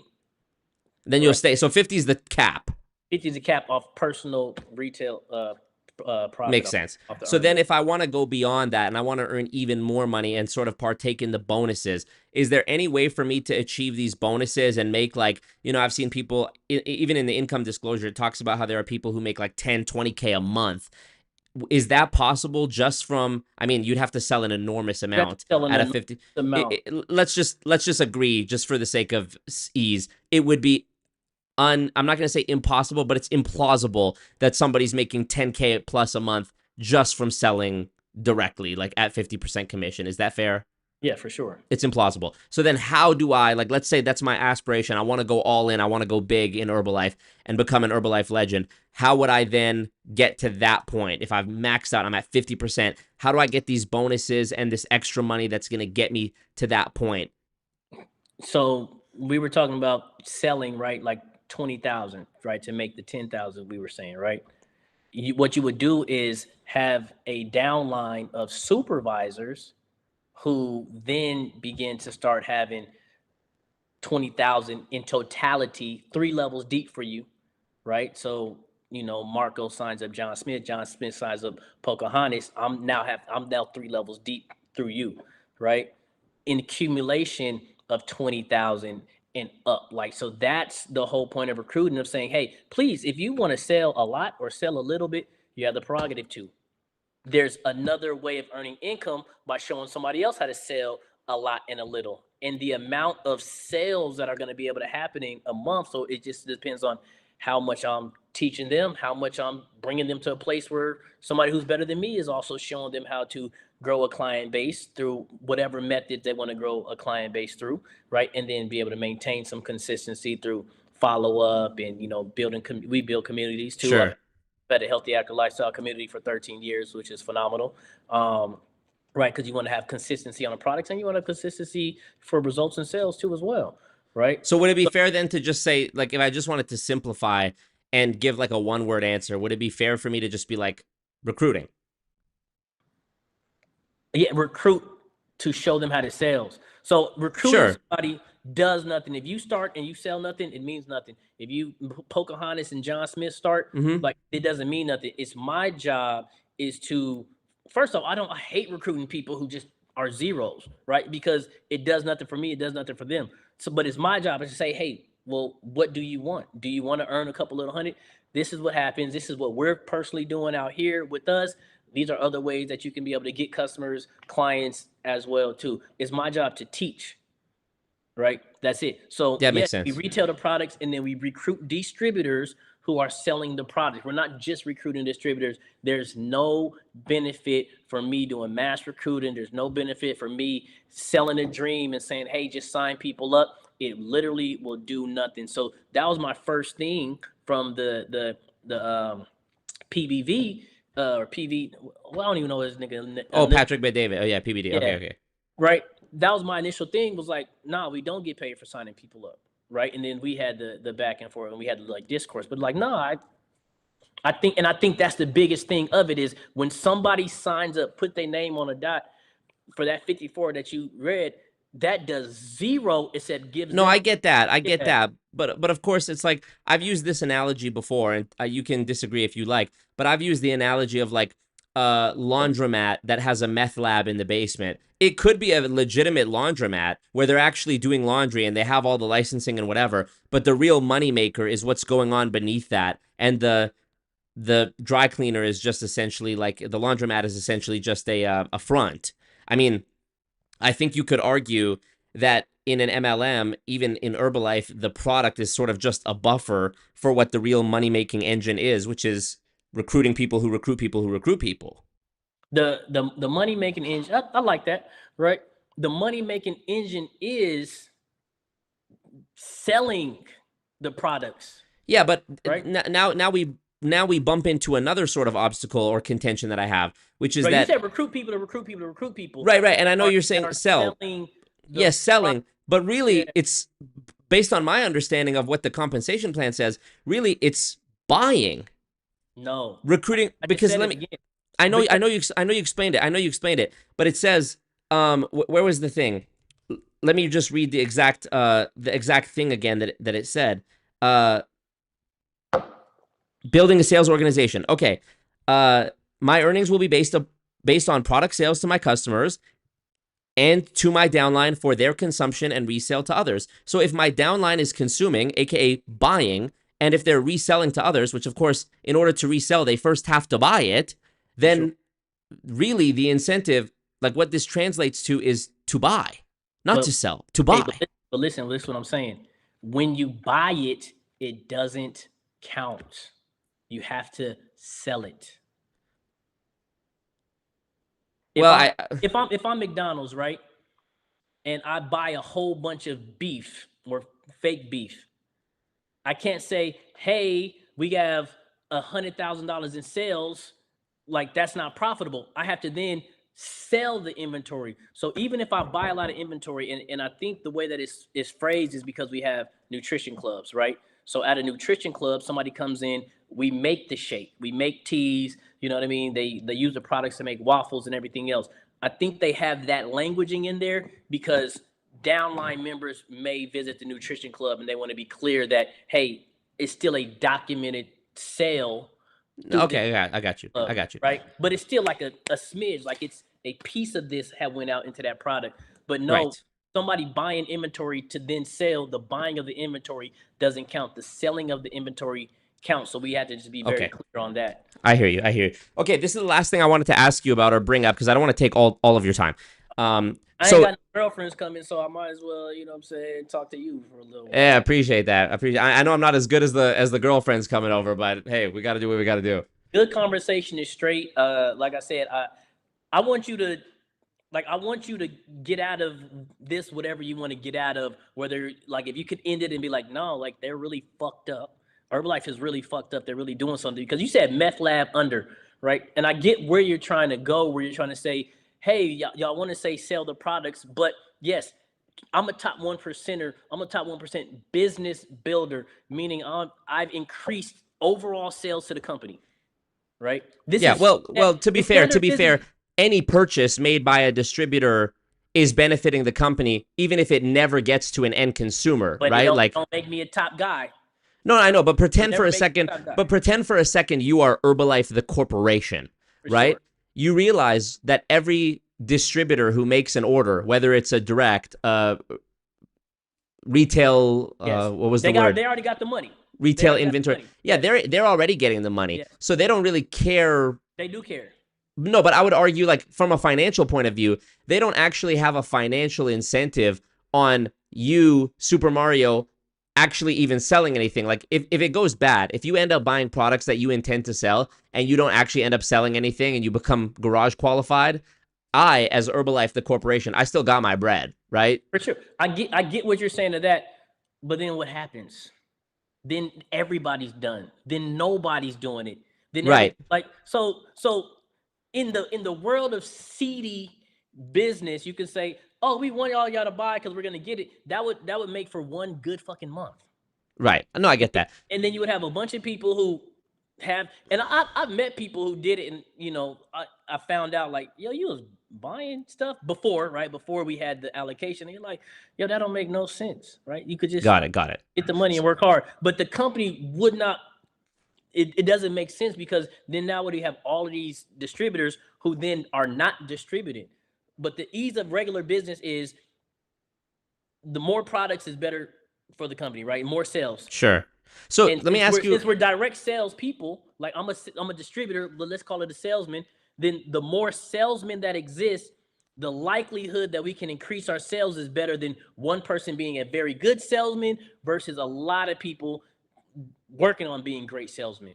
So if I want somebody to say, hey, okay, super, you've been doing this 13 years. We've seen you travel all around the world. We've seen you change your life, right? I started Herbalife with an unemployment check, right?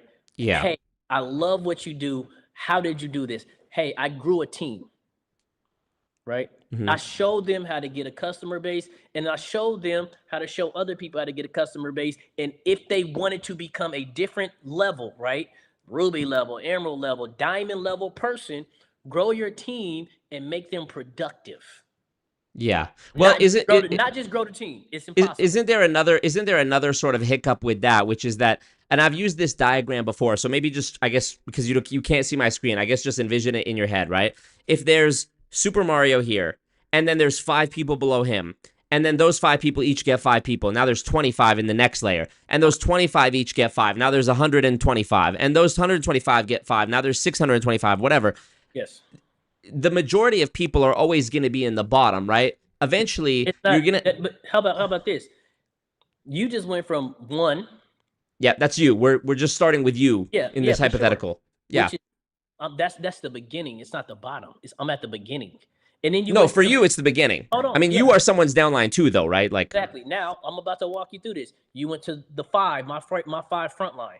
I got these 5 front line and told them how to do the business, and then they got 5 front line. Now, aren't they also the top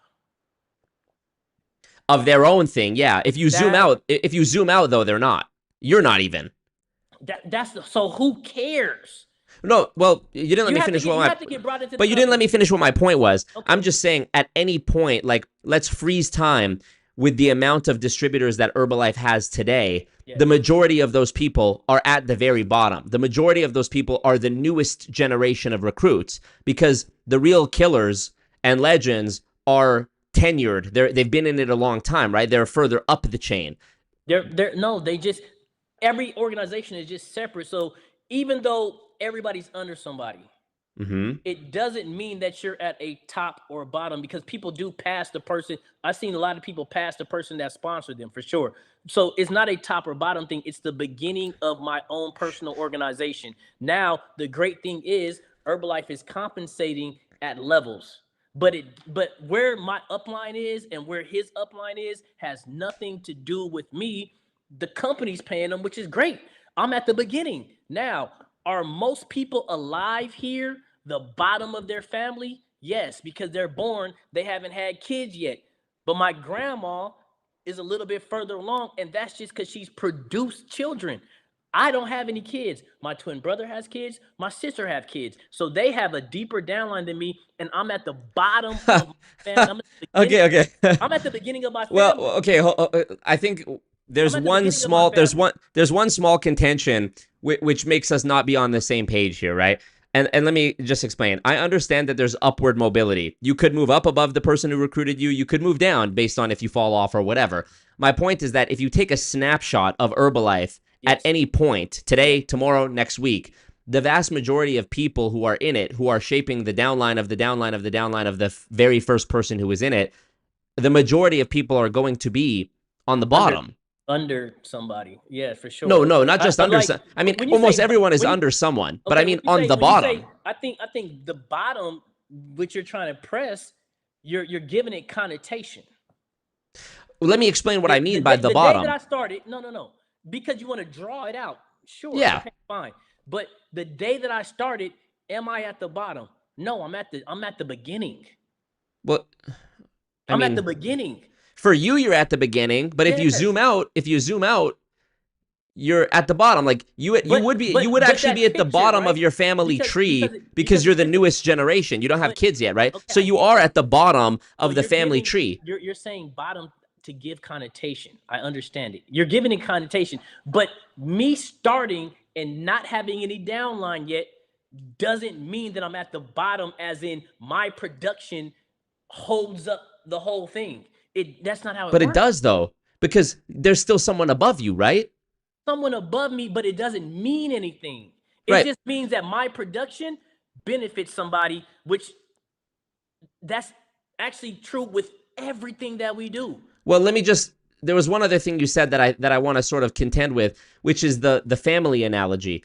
In a family, I've heard this before. People say your family is a pyramid or your family is multi-level because there's you and then there's your mom and dad and your grandma and your grandpa. The difference is, with any analogy where there's some sort of hierarchical structure, whether it's the military or Walmart or your family or any other thing you can name, you don't advance through the ranks of your family by recruiting more people. So you don't become an uncle because you recruited another brother. You don't become a dad because you recruited another uncle, if that makes sense. You can become a dad by having more children, but you get what I'm saying. There's also not a financial incentive for you to recruit more people to reach a higher rank in your family. Listen, so I don't want to push I think back it's on a false equivalence to. Yes, but also You can, when I'm not trying to use it in like the financial shit, but what I'm saying is you're saying take a picture to create this symbol on your shirt, right?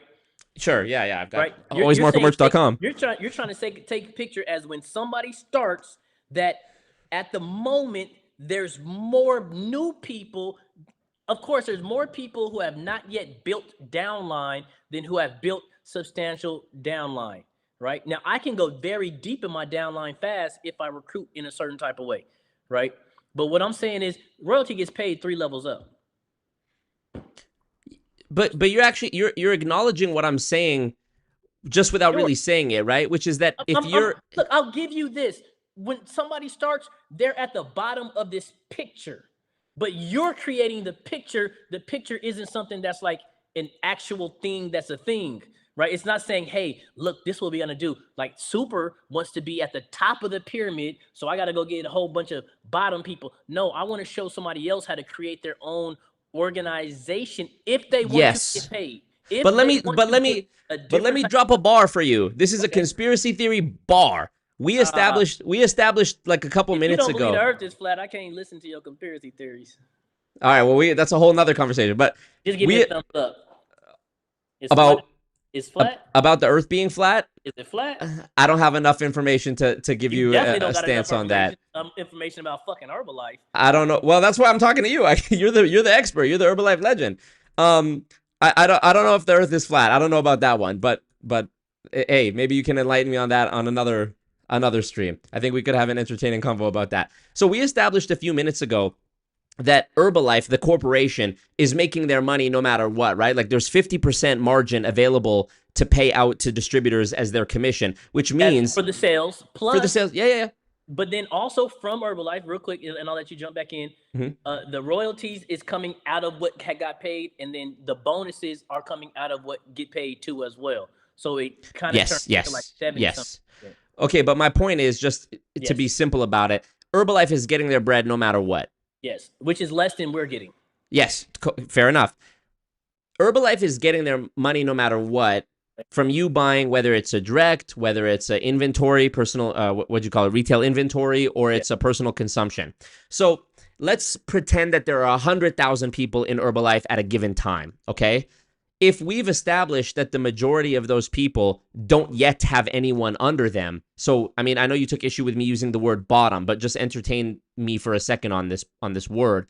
If most people are in the bottom at any given time out of 100,000 people, and more than 50,000 of them, so more than 50% at any given time are in the bottom layer because of exponential math, then doesn't it stand to reason that Herbalife as a corporation values and makes the most money off of there being a lot of people in the company on the bottom?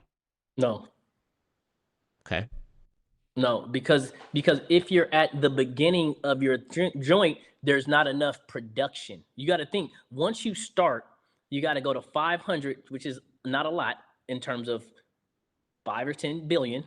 Right? You got to go to 500 to get to 35. You got to get to 2,000 to get to the 50. The distributors do. I'm talking about Herbalife, the corporation. Yeah, sure. Like, how does Herbalife, the corporation, make the most money? By having the most people in it. Listen, if these people are only staying in this small thing, the production is nominal, right? For them to be unproductive. Right, so but I'm just talking about pretend you're Herbalife the corporation. If I'm Herbalife the corporation, I'm like, fuck the production, fuck what any of the distributors are making. I'm making this bread because I've got 100,000 people buying stuff every month. But listen, the 100,000 people that will be buying aren't buying enough to be substantial. Are you kidding me? 50? What was the number? 50? Hold on. 54.95 was the initial distributorship kit. That's minimum. That's if they don't buy anything else. So 100,000 people spending $55 minimum a month is like, let's do the math. 100,000. And again, I don't know if this is the exact number of Herbalife distributors. It's a hypothetical. 5 million, 5.5. Okay, $5.5 million. So that's a month, by the way. So if I'm Herbalife, the corporation, and I'm making money off of the internal consumption of all the 100,000 distributors, can't you agree, or can't you see from my point of view how for the corporation, not you, the distributor, not anybody else who's a distributor, for the corporation, their incentive, their profit incentive is to just have as many goddamn people in the company as possible buying, internally consuming. Well, internally consuming. So you got to think, right? But hear me out. They wouldn't care if you, Super Mario, or anyone else ever made a sale. Like if I'm Herbalife, the corporation, and you, Mario, come to me and you just explain the compensation plan to me as eloquently as you did, I would be like, you know what, Mario? You know what, Super Mario? I don't give a damn if you sell anything or recruit anyone. You could buy $1,000 worth of stuff and keep it in your garage. I still got my bread. Like why would I care? Okay, but what I'm saying is the morale, right? Or the good faith of what a company that is purely direct sales does, it literally crumbles in 2 months. But isn't that why they got sued and paid a $200 million settlement? Because they made deceptive claims that just kept getting new people in and new people in and new people in? Not they. Well, it was more than one person. It was more than one distributor doing it. If we're talking about 93 countries and we have people who are finessing, like the way your mind works. But this was just in the U.S., bro. This was just in the U.S. Okay, for sure. And it's over the course of the 35 years. The way your mind works, like my mind doesn't conceptualize what you're talking about. Like that makes no sense, right? The way your mind works allows for there to be bad apples that are doing deceptive stuff, like say, hey, B, you said garage qualified. That was possible prior. It was possible. And there may have been people who that's what they taught because they weren't kosher. Makes sense. Right? For sure. Now, I'm not going to get into, I'm not part of the legal team. So do I know? Fair enough. I don't know all the details. I've been around and trust me, I know. It's like, okay, we could either fight it or we could settle. Now, the crazy thing is they didn't pay people that were wronged. They just shot the check to everybody. What do you mean by that? Like, it wasn't like, oh, there's a couple people named. I had tons of people in my downline that were still distributors and people that just aren't distributors no more that got a check that was like, hey, what do I do? And I'm like, spend it. They're like, can I buy Herbalife with this thing? I don't know what it is. And it's like, yeah. So it just was like, oh, everybody gets it. So let's clear this out. The FTC's press release said that it was sent to people that lost money running Herbalife businesses. It wasn't. It was sent to like damn near almost everybody. Well, wouldn't it follow then that almost everybody lost money? No. I'm not trying to like trick you or twist your words. It wasn't. Just because it says, hey, this was paid out, it doesn't mean that it's accurate that they're saying, hey, everybody who got a check, they were part of something feeling like they were wrong. Like, because I can go off of my team, right? I can go off the people that are not even like front line, second line, third line, fourth line, who at the time when they were giving out checks were like, I don't know what it's for. Obviously, they didn't have a problem with Herbalife or their experience with Herbalife, and it just what it was, right? Okay. Now it's done. Now we put in parameters, which I was describing about ordering and everything else, to make sure that even if somebody is in their own little corner of wherever trying to be very deceptive, I wouldn't even say deceptive, trying to finesse the game, right? In a way that's not fully beneficial for somebody to be able to make sales, right? And be profitable. It's very, very difficult for them to last more than 1 or 2 months. Like there's audits on volume before you start hitting, when you're hitting levels, they look at you like, oh, you're about to go do something. We're going to look at everything, make sure it looks good. Did you get a check? I didn't get a check because I was already top 1%. Got it. Okay, so speaking of top 1%, you reminded me of the last thing I wanted to talk about. I got a bit sidetracked there. But I want to go back to the Herbalife income disclosure for 2024 United States. So I was actually kind of close when I said the 100,000 number, because it says, and I'm just going to read this to you, in 2024, about 113,000 U.S. distributors ordered products for resale from Herbalife, and about 102,000 of them earned money from their sales and the sales of those they sponsored. In a typical month, so it was almost exactly 100,000. In a typical month, about 50,600, so about half, earned money. including those making supplemental income. Here's what they earned in a typical month before expenses. So before I get to that, does this like line up with, like, is this cool with what you like? Would you disagree with any of this? 113,000 people in it, 102,000 of them earned money. In a typical month, about 50,000 earned money. So I'm trying to understand this. In the whole year, there was 113,000 people who ordered products. In that year, 102,000 made something, but in a typical month, only half of people made something. So, okay, like, am I reading this right so far? Sure. Okay. Including those making supplemental income. Got it. So here's what they earned in a typical month before expenses. Now, there's some nudging of the numbers going on here because they kind of phrase it in a weird way. Like, they say in one column, the first year distributors, and then in brackets, about 6,000 people, about half earned in 5 months or more of 2024. So it's kind of a weird metric to like say. It's like, just tell me the number. Why are you saying like, well, of the people who it's their first year, here's what they did in 5 or more months. So it's kind of hard to like actually figure what did a typical person make in a month. But I'm just going to rock with this. I think, real quick before you finish reading, I think it's probably because I want to say as a whole, like Herbalife, I think is really big on, underselling with like the disclaimers, like, yo, we don't need to make claims. We don't need the claims, right? Sure. Yeah. You tell your claim. I'll tell my story. You tell your story.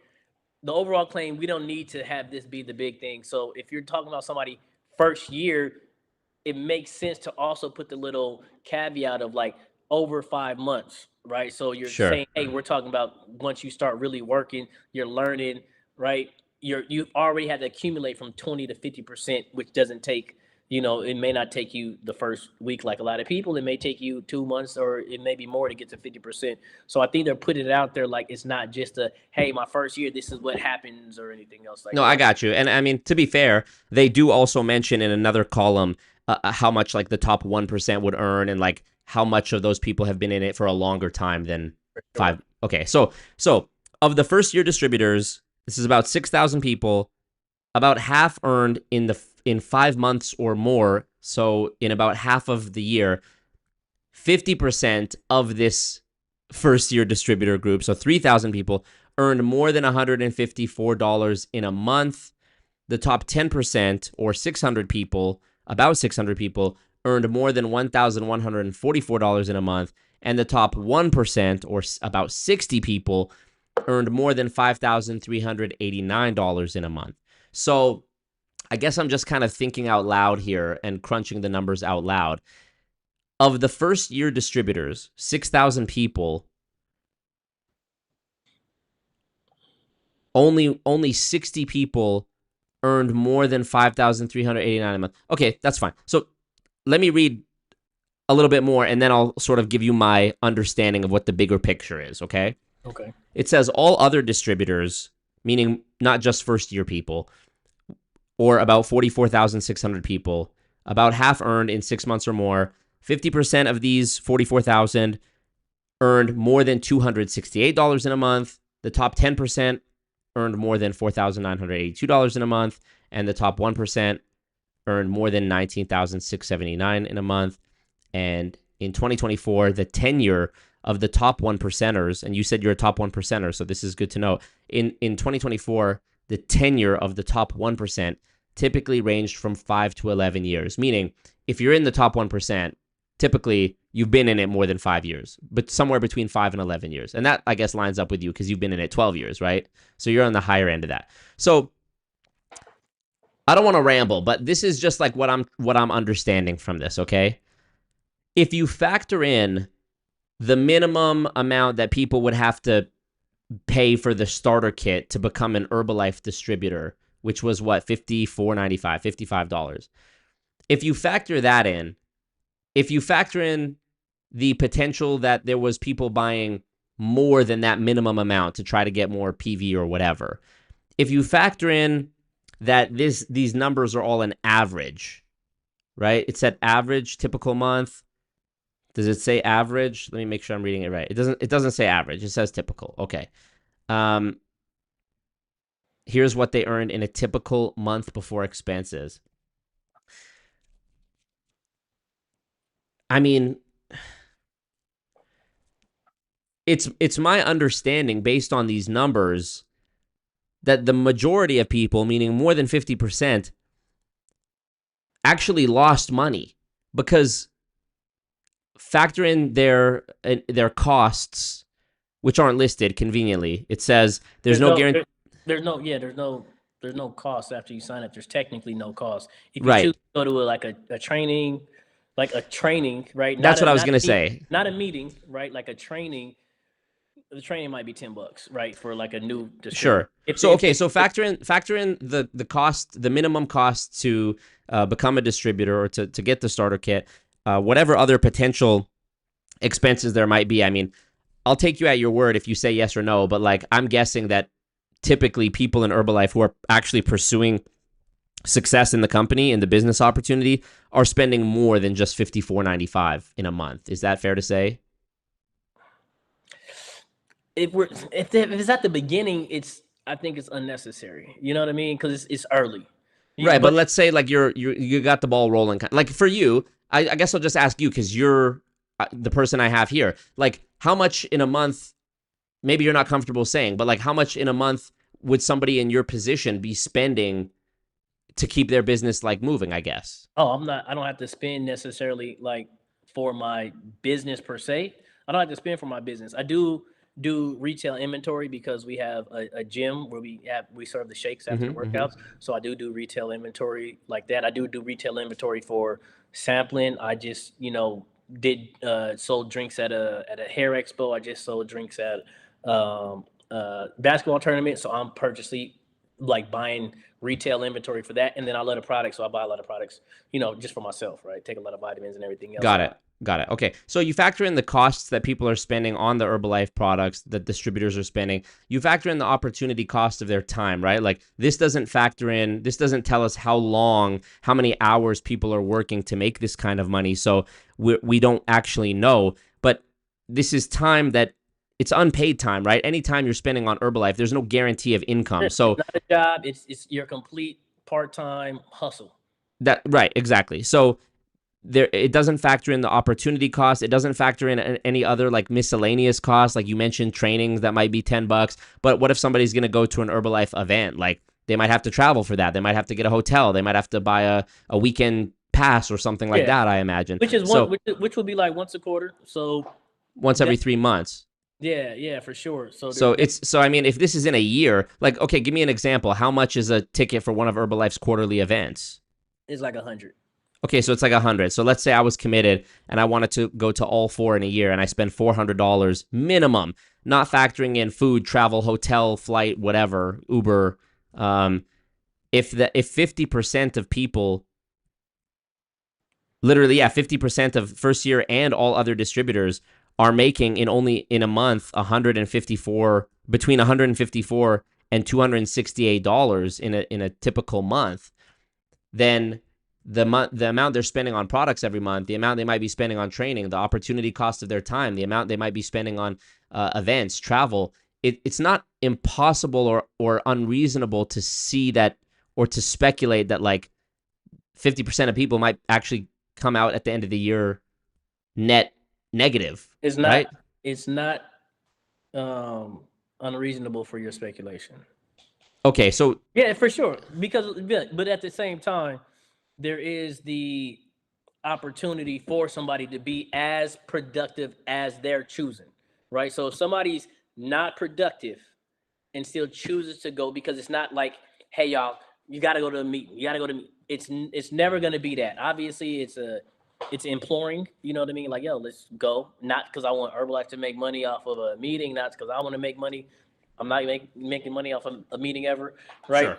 But we do want to, have people, learn. Of course, it's not mandatory though, right? Like it's not mandatory. Sure, for sure. But would you say, in your own experience as somebody who's had success in this, would you say that it's necessary in order to be successful in Herbalife that you do go to these events and stuff? I believe that it definitely helps, right? Because you're learning, you're learning skills, and then a lot of the meetings are designed for you to also like bring people to learn so that you don't have to be like the teacher. Like I can't, Right. some people aren't good enough to teach the marketing plan, teach the products, teach how to, recruit, how to, client base, how to be a leader within among people. Like, so to be able to be where I'm at, I would have to teach somebody how to also do all the nuances. Even a conversation like this, I don't know what I'm getting into, and I wouldn't want somebody who's brand new to have this conversation because where are they going to be at, right? Does that make Right.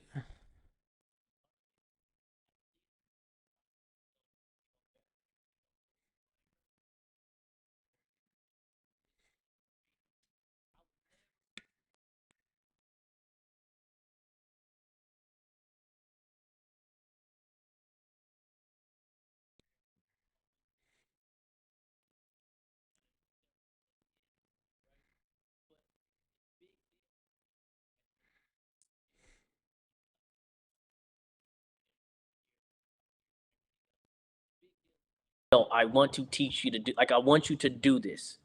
The crazy thing Hmm. is people do love Herbalife. People do love the community. I know people who are unproductive as fuck that love doing Herbalife. And guess what? It's because they actually don't need the money. Most people are full time, Right. right? So them going to an event, them going to our extravaganza, they just be wanting to go because their friends is there, and they still to this day aren't selling, and that's fine, right? And so they would be a person that I can, yeah, they're taking an L if we're looking at P&L, if we're looking at plus and minus and stuff like that. Like, are they in Sure. debt? Sure. Sure. Sure. Perfectly fine. But you know what they got? They got the enrichment of their. I'm speaking for them, right? And I'm not speaking for this excuse of something. I'm just speaking for a reality. It's their choice to say, "Yo, I really do like rock with my people, and I love the Herbalife events. I love it. One day I'm gonna start." And that's all they do is say, "Man, I'm gonna start one of these days. I'm gonna start." Like that's how they feel, right? So is it your position that people who are net losing money, I guess maybe you don't want to say losing, but for the sake of For simplicity, sure. for the people who are net negative in a year, they either didn't like it's their fault or they didn't try hard enough or they're just happy to not make money because they like the experience. Is that your position? I think there's people who have got into there's people who just aren't in as well. Let's do that. Some people have signed up and just have never took one step into anything. Let's do that. I think there are people, I know people, I have people on the team who are very happy just being or like it changed their life, right? The products changed their life or something. They just don't get the sales part, they just don't get the coaching part, they just don't get the, really moving volume part. Perfectly fine. And then what was the first part you said? Because I Like want to. it was it is it somebody's Oh, they're just fault? not. I wouldn't say fault, but the accountability of being an independent distributor is going to be on the distributor, right? And so if we don't want it to be their fault, then we would say, okay, well, how much training? I'm doing the Zoom every week. How much training are you attending to go? How much action? Okay, we have action plans. How much of the action plan are you doing? So obviously, with everything, somebody who gets an F in school, there's going to be accountability on if they're studying, going to class, and they're choosing to do it, or if they really worked. I haven't seen anybody ever who really, really worked and didn't get like the progress or some of the things that they were really going for, right? Like I haven't seen it, right? And Sure. for those of us who want to go and go crazier, then we're gonna have mentor meetings, we're gonna have check-in meetings, more daily, more frequently, more weekly, to be able to say like, oh, I know this person was working, and just the way that the products are, how great they are, just the way that some of our communities are. Um, I don't want to say it's impossible, but people know when they working or not working. People know if they're talking to people or not. So that exists, and like with all direct selling, multi-level marketing, it is a purely I can't drive leads for you. I can't create anything besides the stuff that's already created. I can create stuff for my team. He creates so much stuff for us to be able to utilize apps, everything else, content even, but I can't actually do the legwork of saying I'm going to get a client for this other person. That's all companies. That's all everything. Right. If it could be different, I would make it be different. Well, there is one difference that I can spot between the analogies you're making. Like you mentioned, like somebody gets an F on a test. Somebody gets an F on a test. I think we would agree that it's because they didn't study or maybe they didn't understand the material. But in Herbalife, like this earnings disclosure shows that out of roughly 100,000 people, only 445 people. No, scratch that. Only 4,400 people, which is the top 10%. It says earned more than $4,982 in a month. I don't know what the average cost of living in the US is. I don't know if, let's call it 5,000. I don't know if just under $5,000 is enough to like pay. Side job. Okay, so only 10% of people in the company are even making enough to qualify as a side job, as you put it. So, I mean, no, that's 4,000 as a side job, or yeah, it's income. Because hey, let's be clear. I know a bunch of people in Alabama and Mississippi that do the business.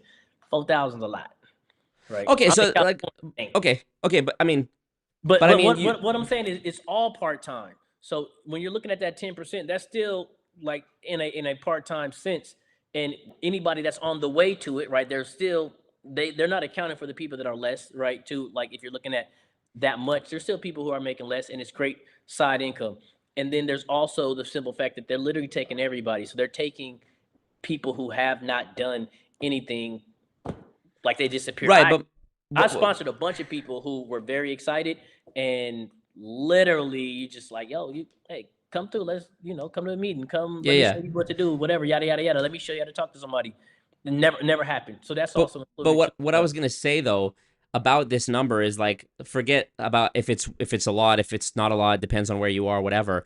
Like this number, this roughly 5,000 that only 10% or less of people earned, that's 4,000 people, 4,400 people out of 100,000 people. So really it's like 4%. I know it's the top 10% of all other distributors, meaning non-first year distributors.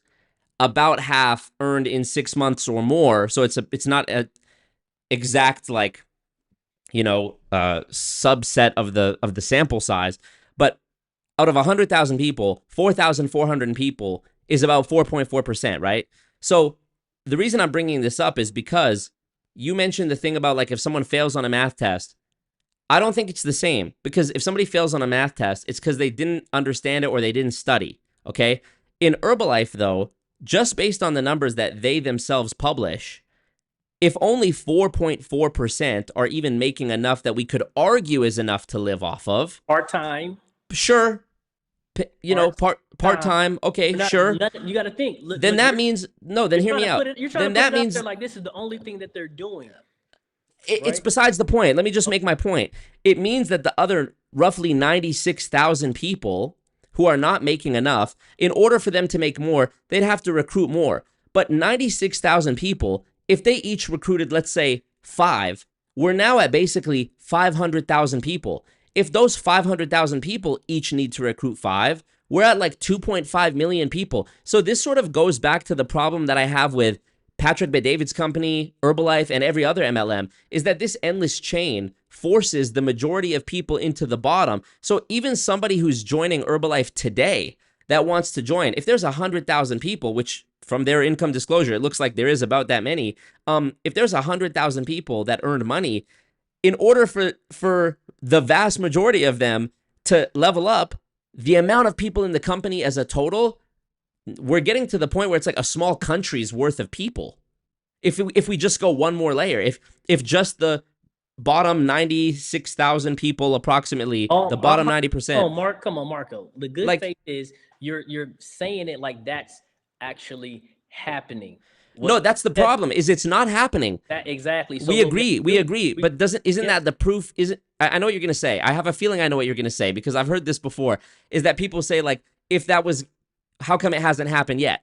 That's not happening. What I'm saying is there's literally people who aren't doing anything, but it still has to get reported. Like, hey, there's that many people. Some people earn. And now I do want to give you something, because I'm actually not sure, right? I'm not sure if when they're disclosing, like for this disclaimer, if they're basing it off of what somebody's earned off retail too as well, or it's just based off like the check that gets sent? And my feeling is, right, they're just basing it off of like because they cut the checks, but they're not cutting checks off. Like if you send me money, that's not a check being cut, right? That's like I'm retailing, I got the money. I don't think that that's part of the reporting, right? So and so it's, for me, ever since I've ever heard it, even when I was even before FTC and anything else, I always thought that that was probably like a little bit off because I'm like, that might be when they actually based off getting a like wholesale income where a check comes versus people who are like selling and everything else like that. Because I'm like, yeah, it feels, and I think it's a little inaccurate. So But that even was, if it's a little bit inaccurate, yeah, like as in there, it's not reporting retail sales, but right? even if it's a little bit inaccurate, we're still talking like nearly 100,000 people that are making like even what could be called a part-time income, right? Out of that's a lot. So that means, like, follow me here. If they wanted to advance those roughly 90,000 people, if they wanted to advance, and let's say they wanted to recruit 5 people, I don't know exactly how many they'd have to recruit to become a They wouldn't. supervisor or whatever. They would have to get production. It Okay, wouldn't be people. It okay, wouldn't. you get my point. But production comes from people, so it's sort of a Nah, no, no, no. It's not because no. I can because you want to, and that's why my first thing that I said in the post was about, the people don't like the people matter because the people are the salespeople, right? But me saying go recruit this many people, I could never teach that, nor on a whole scale does somebody teach that. If I ever teach it, I would say, the average supervisor is probably gonna do 1,000 to 1,200 volume.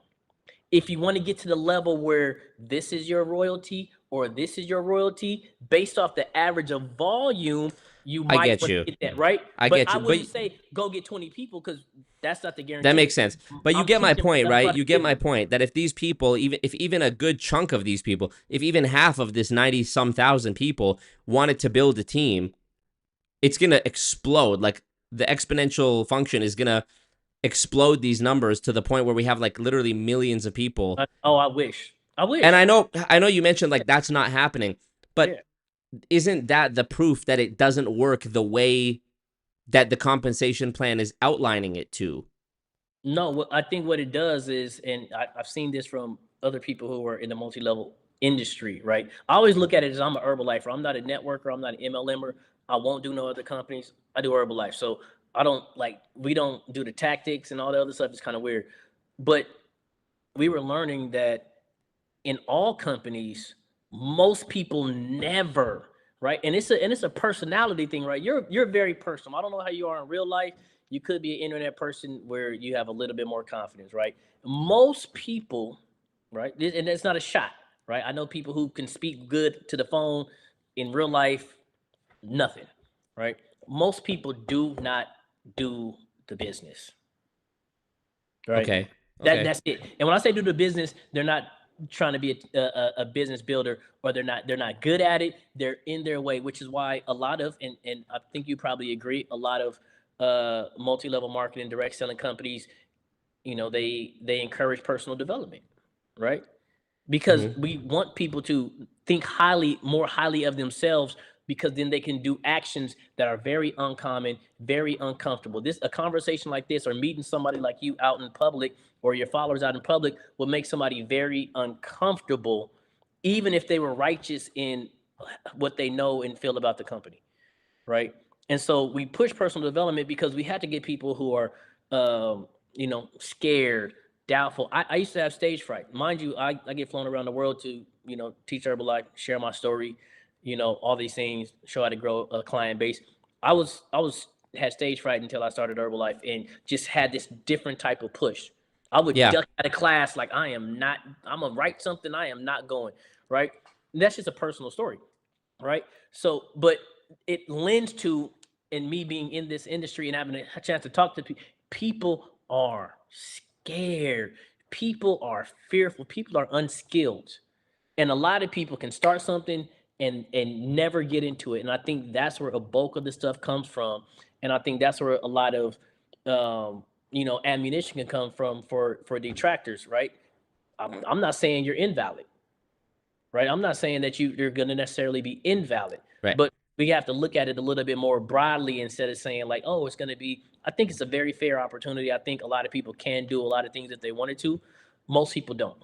Got it. Most people don't, and I think that's where we get the numbers, and that's where it's shaky. I wish it would be different. I wish that people, if I look at my numbers, oh my gosh, I wish all those zeros were not zeros. Right. Right. So I don't want to take any more time because I want to let you go here. I think we've gone almost long enough, but Oh yeah.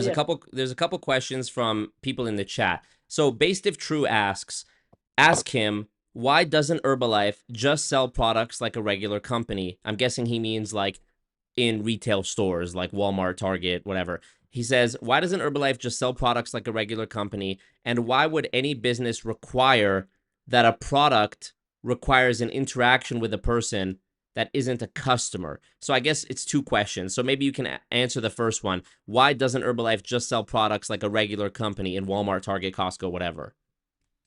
I think, based on, what I hear about, the founder and everything else, and then, knowing a little bit of the people who are some of the first distributors in the company, what we do get a chance to know is we really do, I personally, and I know a lot of us, we really do not just want to be transactional, right? We really do want to, and this is, there's Mark Hughes videos where he's like, yo, make sure you follow up with your people. It's a human touch. You don't have to.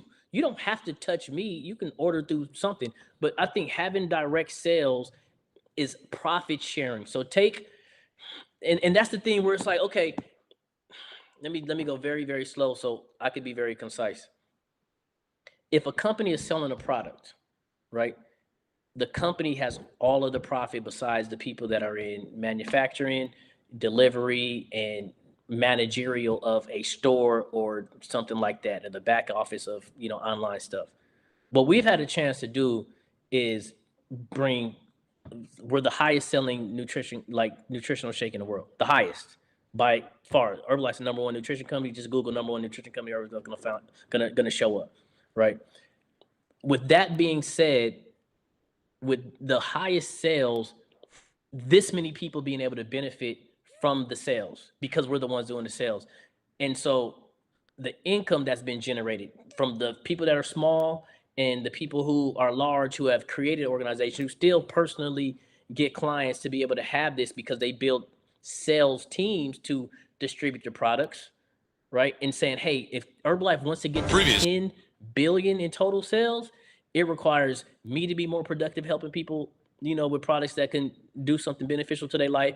And also for me to recruit salespeople, not just to be salespeople and be fucking zeros and add to this list of first timers who made $100, but to say, yo, change some lives with these products, change lives with the products yourself, first off, so that you're convinced. Like, nobody can't tell me nothing because Yeah, I see. Yeah. off of, not just off of like, I'm gonna defend my company, bro. My life was changed, man. And I would want somebody to look me in my face and be like, no, you're a scammer, boy. You gotta be brave to look at somebody who's from where I'm from, I'm sure you're from, Well, I believe you right? believe that. I believe that you are genuine when you say you believe Yeah. that.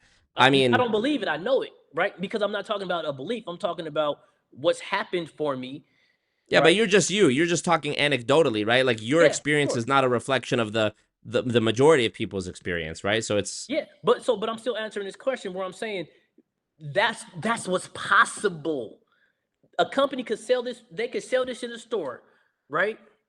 And they probably won't have any testimonials because it's just in the store. They're not seeking to get testimonials. They're not going to go and say, hey, we know that this person took it for 3 months. We know that this person took it for 6 months. We know that this person has been a consumer, right? If it's sold in the store, right?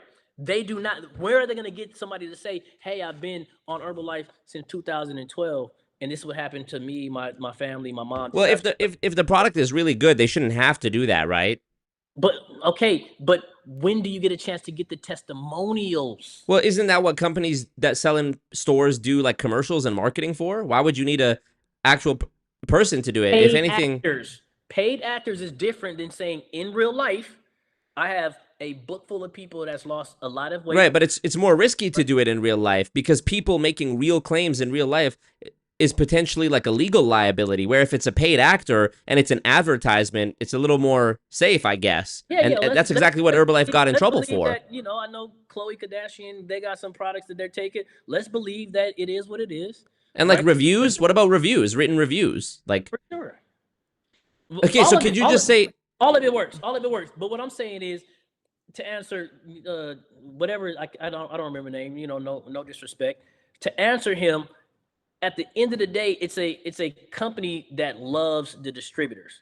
okay, So it loves the distributors, no matter who it is, right? It gives the opportunity, because a distributor can be me, right? It could turn into me. Is that it could either be sold in stores, or it can be sold person to person that has created what is created, right? Which is a bunch of people who've made, substantial income. And I know people who they made a little bit of income, and the day that the check came was like, yo, you do not know how much I needed that $70. Like it's just like perfect timing, which it just is what it is, right? okay, so That's in why, one, could you say because in, it's opportunity. so could you say in one sentence, like pretend I'm 5, just say in one sentence, why does Herbalife choose to use a multi-level marketing distribution model instead of selling in retail stores? I don't know. In one sentence, if you could. I don't want to speak for Herbalife. I'm No, here as but a distributor. no, just your opinion. I mean, you're not speaking on their behalf. Just what's your opinion as someone who's been in it for a long time? Because they're sharing with the marketplace. It's Okay, profit. It's profit sharing. got it. Okay. Of all these distributors, like me personally, being a top 1%er and having started 13 years ago, the people I've known for the 13 years, the benefits that they've had over that, it's crazy. Versus it's just a product in the store that may or may not be how effective this product is for all of you guys. How effective and how great the product is, right? Which it's just a product. It helps people anyway. Even if it was sold in the stores, it'd be a really good product, Yeah. right? Well, I To be mean, able to push this product and people be able to get benefits from it is better than the company's better off having this many happy people than a company that is just selling. There's no connection. There's no heart. There's nothing else. And it's cool. And I know that they have the compensation plan the way it is, because happy people help. Even as an employee, when I used to work at Lowe's, any benefits we got was cool. They bring pizza, it's cool. They bring us coffee or donuts. Like, you're turned up. The morale is cool off of that. And direct sales is cool. All it is I think if everything should have direct sales, everything should have a layer of multi-level, where if I'm watching Netflix and somebody else gets Netflix, I can get paid off it. Ain't nothing wrong with Netflix. Like, I think well, more you're conflating companies. affiliate marketing with multi-level marketing, but Bro, I got a friend who has a streaming service. It's $6. $2 get paid out because you have to get basically sponsored in, right? You can okay. push it if you wanted to and say, hey, we got it, or it just is what it is. But if somebody was like, oh, I want to watch movies I don't get a chance to see, it's like black movies, cool movies, $2 get paid out. Yeah, but you're talking about affiliate marketing, not multi-level marketing. It gets paid out 3 levels. Okay, still, it's not That's an endless. multi-level. But it's still not an endless chain. But it can be. Because the Okay. only way somebody can get a membership is if they get sponsored, like they get somebody else's code to sign up. Okay. So a The, person doesn't have to do a business, but if they want to stream, they can do it. And if somebody says, yo, I seen you watching Boomerang, yo, what's this Brick TV? I'd love to support this dude. Here's my code, sign up. Every month, right. the Right. subscription it gets paid out. I don't think that there's nothing wrong with that. I think that's actually beneficial. What I'm saying is, across the board, if I'm real quickly before, because I know you want to end, if we could buy Nikes direct and I can get a discount on Nikes, right? Mm-hmm. But if I got somebody else a membership so they can get a discount on Nikes, and when they bought Nikes, Nike also paid me, I would be wearing a bunch of Nikes, and I would be wanting a whole bunch of people to sign up with Nikes as it get a Nike ID membership. I would do that. And it would be dope if Nike did it right now. What would be the problem in something like that? That's what I'm saying. Anything that we consume, imagine if when somebody else consumed the same thing that you consumed, there was a way for that company to not be the full beneficiaries, but those who are consumers also benefited. Well, because you actually want me to answer this? The I'm talking reason. about for you. If I'm saying for you, would you be like, oh, no, I ain't going to do that. They got multi-level marketing. I don't want them shoes. Bro, No, you'll be the like, reason Nike's not doing this is because they're shitty. you can buy directly from Nike. If I go to the Nike store, if I buy Nike shoes online, Nike's getting the money. There's no middleman. And this was sort of the other half of the But if you base got of a True's membership question. to get a membership to get a discount, I said discount. Okay, nobody's going. Clearly, Nike doesn't have a problem. Or I could be the wholesaler, right? I could be the wholesaler. Why? What if I was able to be the wholesaler for Nike without actually having to buy inventory of Nike? That would be something that somebody would do. Well, I'm guessing. Well, you're taking it on consignment at that rate, then, right? So, like, you're a shoe store. No, I'm the wholesaler without getting inventory. Like somebody could just order from me because I'm the wholesaler. But I'll tell you, the only reason that Nike would do that is if they were actually requiring those wholesalers to first buy the shoes, and then Nike said, okay, do whatever you want with them. That's my gripe with Herbalife. Now what if they didn't, because we don't have to buy the inventory? What if they said the only way from now on you had to have a license to do it? It's only $55 or $100 or even $200, but you can sell as much as you want, and it's through you, because we want this to be a customer in the street, community-driven thing. We really want Nikes to really create a community. They don't need against it. You're talking about some sort of like scheme to manufacture like desire for the product. People like Nikes because they like Nike shoes because of the product. They don't need to create this system where you are becoming a Nike distributor and then getting more people to buy from you. It makes no sense. What if they created it for you so that you can benefit? Because we're talking about getting paid off something that's sold anyway. Who's getting paid? The people selling it. I go to places all the time. Hey, what's your commission? They don't get commission. I think people who are working at Foot Locker should get a commission. I think people that are working at a suit store should get a commission. Okay, let me answer. There are, like, for example, Amazon, right? You can, as a influencer or whatever, you can sign up for like an Amazon Associates account, and virtually any product on the website, I'm sure not everyone, but many products, you can just get a code and like paste it into your like affiliate thing. And anytime somebody buys the Amazon product through that link, you get a commission. You don't even have to be partnered with the company. Like, they don't even know. Amazon is just, right? Yeah, you're basically partnering with Amazon. So you're getting a piece of the profit that Amazon would have got for directing a customer to their platform, basically. Got you. That's not what Herbalife is doing. Herbalife is... Okay, I get it. I don't have to first... you see what I'm saying? I don't have to first buy the product from Amazon to then go resell it or recruit more people. But we can. So where are you going to... What do you mean you don't have to? You do have to buy it. No, I don't. I don't have to buy the inventory to sell to a client. It comes from the company. Okay. That's what I said the whole time. In the directs, when it comes to the three categories, and there's the directs, right? Yeah, you can. Inventory is a choice. And right. Nobody's pushing that retail inventory, because why would I want to walk around like, hey, buy the shake, when I could just talk to somebody and they get it? But now I'm going to ask you a question real fast about the affiliate market. I'm doing Amazon, right? Which is great. Do you do that, by the way? I have some affiliate links. Okay, you got an affiliate. You get paid when somebody goes. Yeah. Now, if with that affiliate link, somebody who's not as popular as you or anything else, if they could sign up through you, though, like they have to get through you to sign up. They don't got to interview with Amazon. They don't got to send them to Amazon. But you're like, yo, I do this affiliate link shit. It's kind of cool. And your boy was like, damn, I want to be able to do that. And he was like, okay, I'll put you on, right? And when they got stuff, Amazon pays them and pays you. You telling me you would not do that? You're telling me right now, if you couldn't then extend your membership to other people so that they could do what you do affiliately, you would not do that? Okay, Marco, Marco. It's an impossible. Hold on, it's kind of a trick question because okay, let me give you a solid example, and I'm trying to answer your question, but it's not exactly a straightforward question.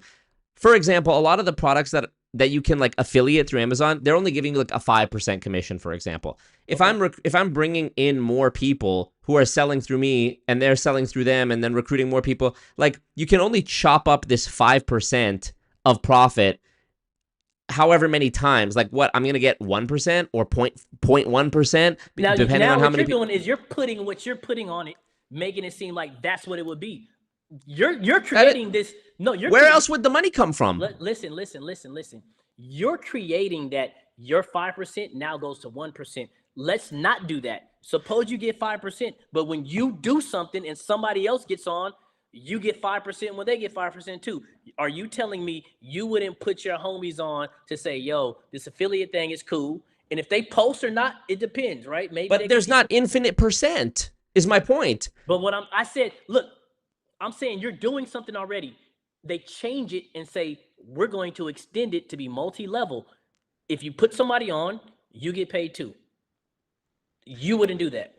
It's only multi-level if I'm there. First of all, there isn't enough money to go around in this hypothetical thing you're talking about, yet, unless we're paying for some sort of like membership right to sell or paying for the product first. Okay, so with Amazon, suppose you can do Amazon and it's $55 and you have all of Amazon. You wouldn't do $55 to do all of Amazon? So if I understand correctly, I'm paying $55 for what? Just to become an Amazon the affiliate thing. And then I can recruit somebody and they pay $55? Yes. You just described, okay, yes? Yes, you just described the pyramid scheme. It's not a scheme. You just described the pyramid scheme. No. People paying for a membership. Okay, so you got a free affiliate. So it was free for you to become an affiliate, right? Okay, yeah, it was. Okay, it was free. Now, if they said, hey, we can upgrade your affiliateness, where when you put people, I'm asking. I'm trying to understand. I'm following you. Go ahead. A simple question. If they said we can upgrade your affiliate right now, you can affiliate all you want. We're going to give you small percentages, right? To increase sales and more people advertising, doing however they do. I don't know what you do to do affiliate stuff. They said you can upgrade for $55, right? And put your boy John Smith on. And when John Smith gets that, whatever, we're also going to pay you a 5%. If he does, if he doesn't, whatever. But when he does, you get paid. Now, when John Smith puts on Pocahontas, he's going to get something and you're going to get something. You're telling me for $55, you wouldn't upgrade your affiliate membership? You're literally describing a pyramid scheme, bro. What's the scheme, though, bro? Let me explain. Let me explain. It's an opportunity for you to earn. I guarantee the people right now listening are like, oh, yeah, I would do it. Because right now you got 5%. But if I could put the homie on to make money, if he makes money, cool. If he doesn't make money, that's fine. But I have the opportunity to go online and say, yo, do y'all not know that by doing Amazon affiliate, they're paying you? And all you got to do is put some links in your thing. But you got to get put on. But when you put on, you are allowed to put other people on. Or you can just gatekeep it and hold it yourself. If the only way that I'm increasing my commission is by paying paying extra or recruiting people who also pay, you just described a pyramid scheme. It's obvious in this hypothetical. It's $55. Let me explain. The $55, that's where the money is coming from to pay the bonuses out to the previous people, to pay this increased commission. If Amazon is selling a product for $100 and there's a 5% or $5 commission, obviously Amazon has costs too, right? Like there's 3 levels to this. There's Amazon, there's the product that they're actually selling. Let's say it's a chair, right? And then there's the chair company. The chair company has their costs, so they have to cover that and they have to make a profit out of this $100. Sure. Amazon has their cost and they have to make a profit out of this. They're giving me 5% of their profit, Amazon is, so that they can pay the chair manufacturer and they can pay me. There's not infinite percentage. I can't put my boy on, put John Smith on, put Pocahontas on, and they keep chopping up the available commission because there's not infinite money in the single transaction. What you just described, where it's like, well, what if there was more if you paid money to boost it? You're talking about a pyramid scheme. In that case, it's obvious that the extra money is coming from the fees, the membership fees, obviously. The $55, the one-time $55? How many, bro, if you're describing the one time I'm paying 55, then John Smith is paying 55, then Pocahontas is paying 55. But it's not attributed to the one sale. It doesn't matter. Do a bunch of sales. Or even for me, as I signed up in Herbalife for $55, it literally I made my membership, which I really originally got to get a discount on a product. I made it back on my first sale. Right, the very first day, without me not knowing what to do, I made it back. So it's inconceivable to think like that 55 to sign up. We're talking about $55 right? Or even if I look at myself as a person who made it to the press team member, to originally sign up, it was $70. We lowered it even crazier now, right? For $55, what you could be able to do is this. You could sell if you want to or not. That $55 ain't shit. And mind you, for the simple fact of everything that we're ever going to do to make money, you invested more in your Iron Man headphones, bro. You know what's so funny is you talking Because you want to about make money. bro, you're talking about paying this one-time fee in this hypothetical, right? Which I've already established would be a pyramid scheme. But in Herbalife or in any MLM, scratch Herbalife, in any MLM, you have to keep paying monthly, keep paying monthly. No, we don't. So if you never made another purchase of any kind, of the three kinds, another sale, I would not get paid because. Well, we already covered the conflation between the word sale and purchase. No, we're not covering. It's not a conflation. It's an identification.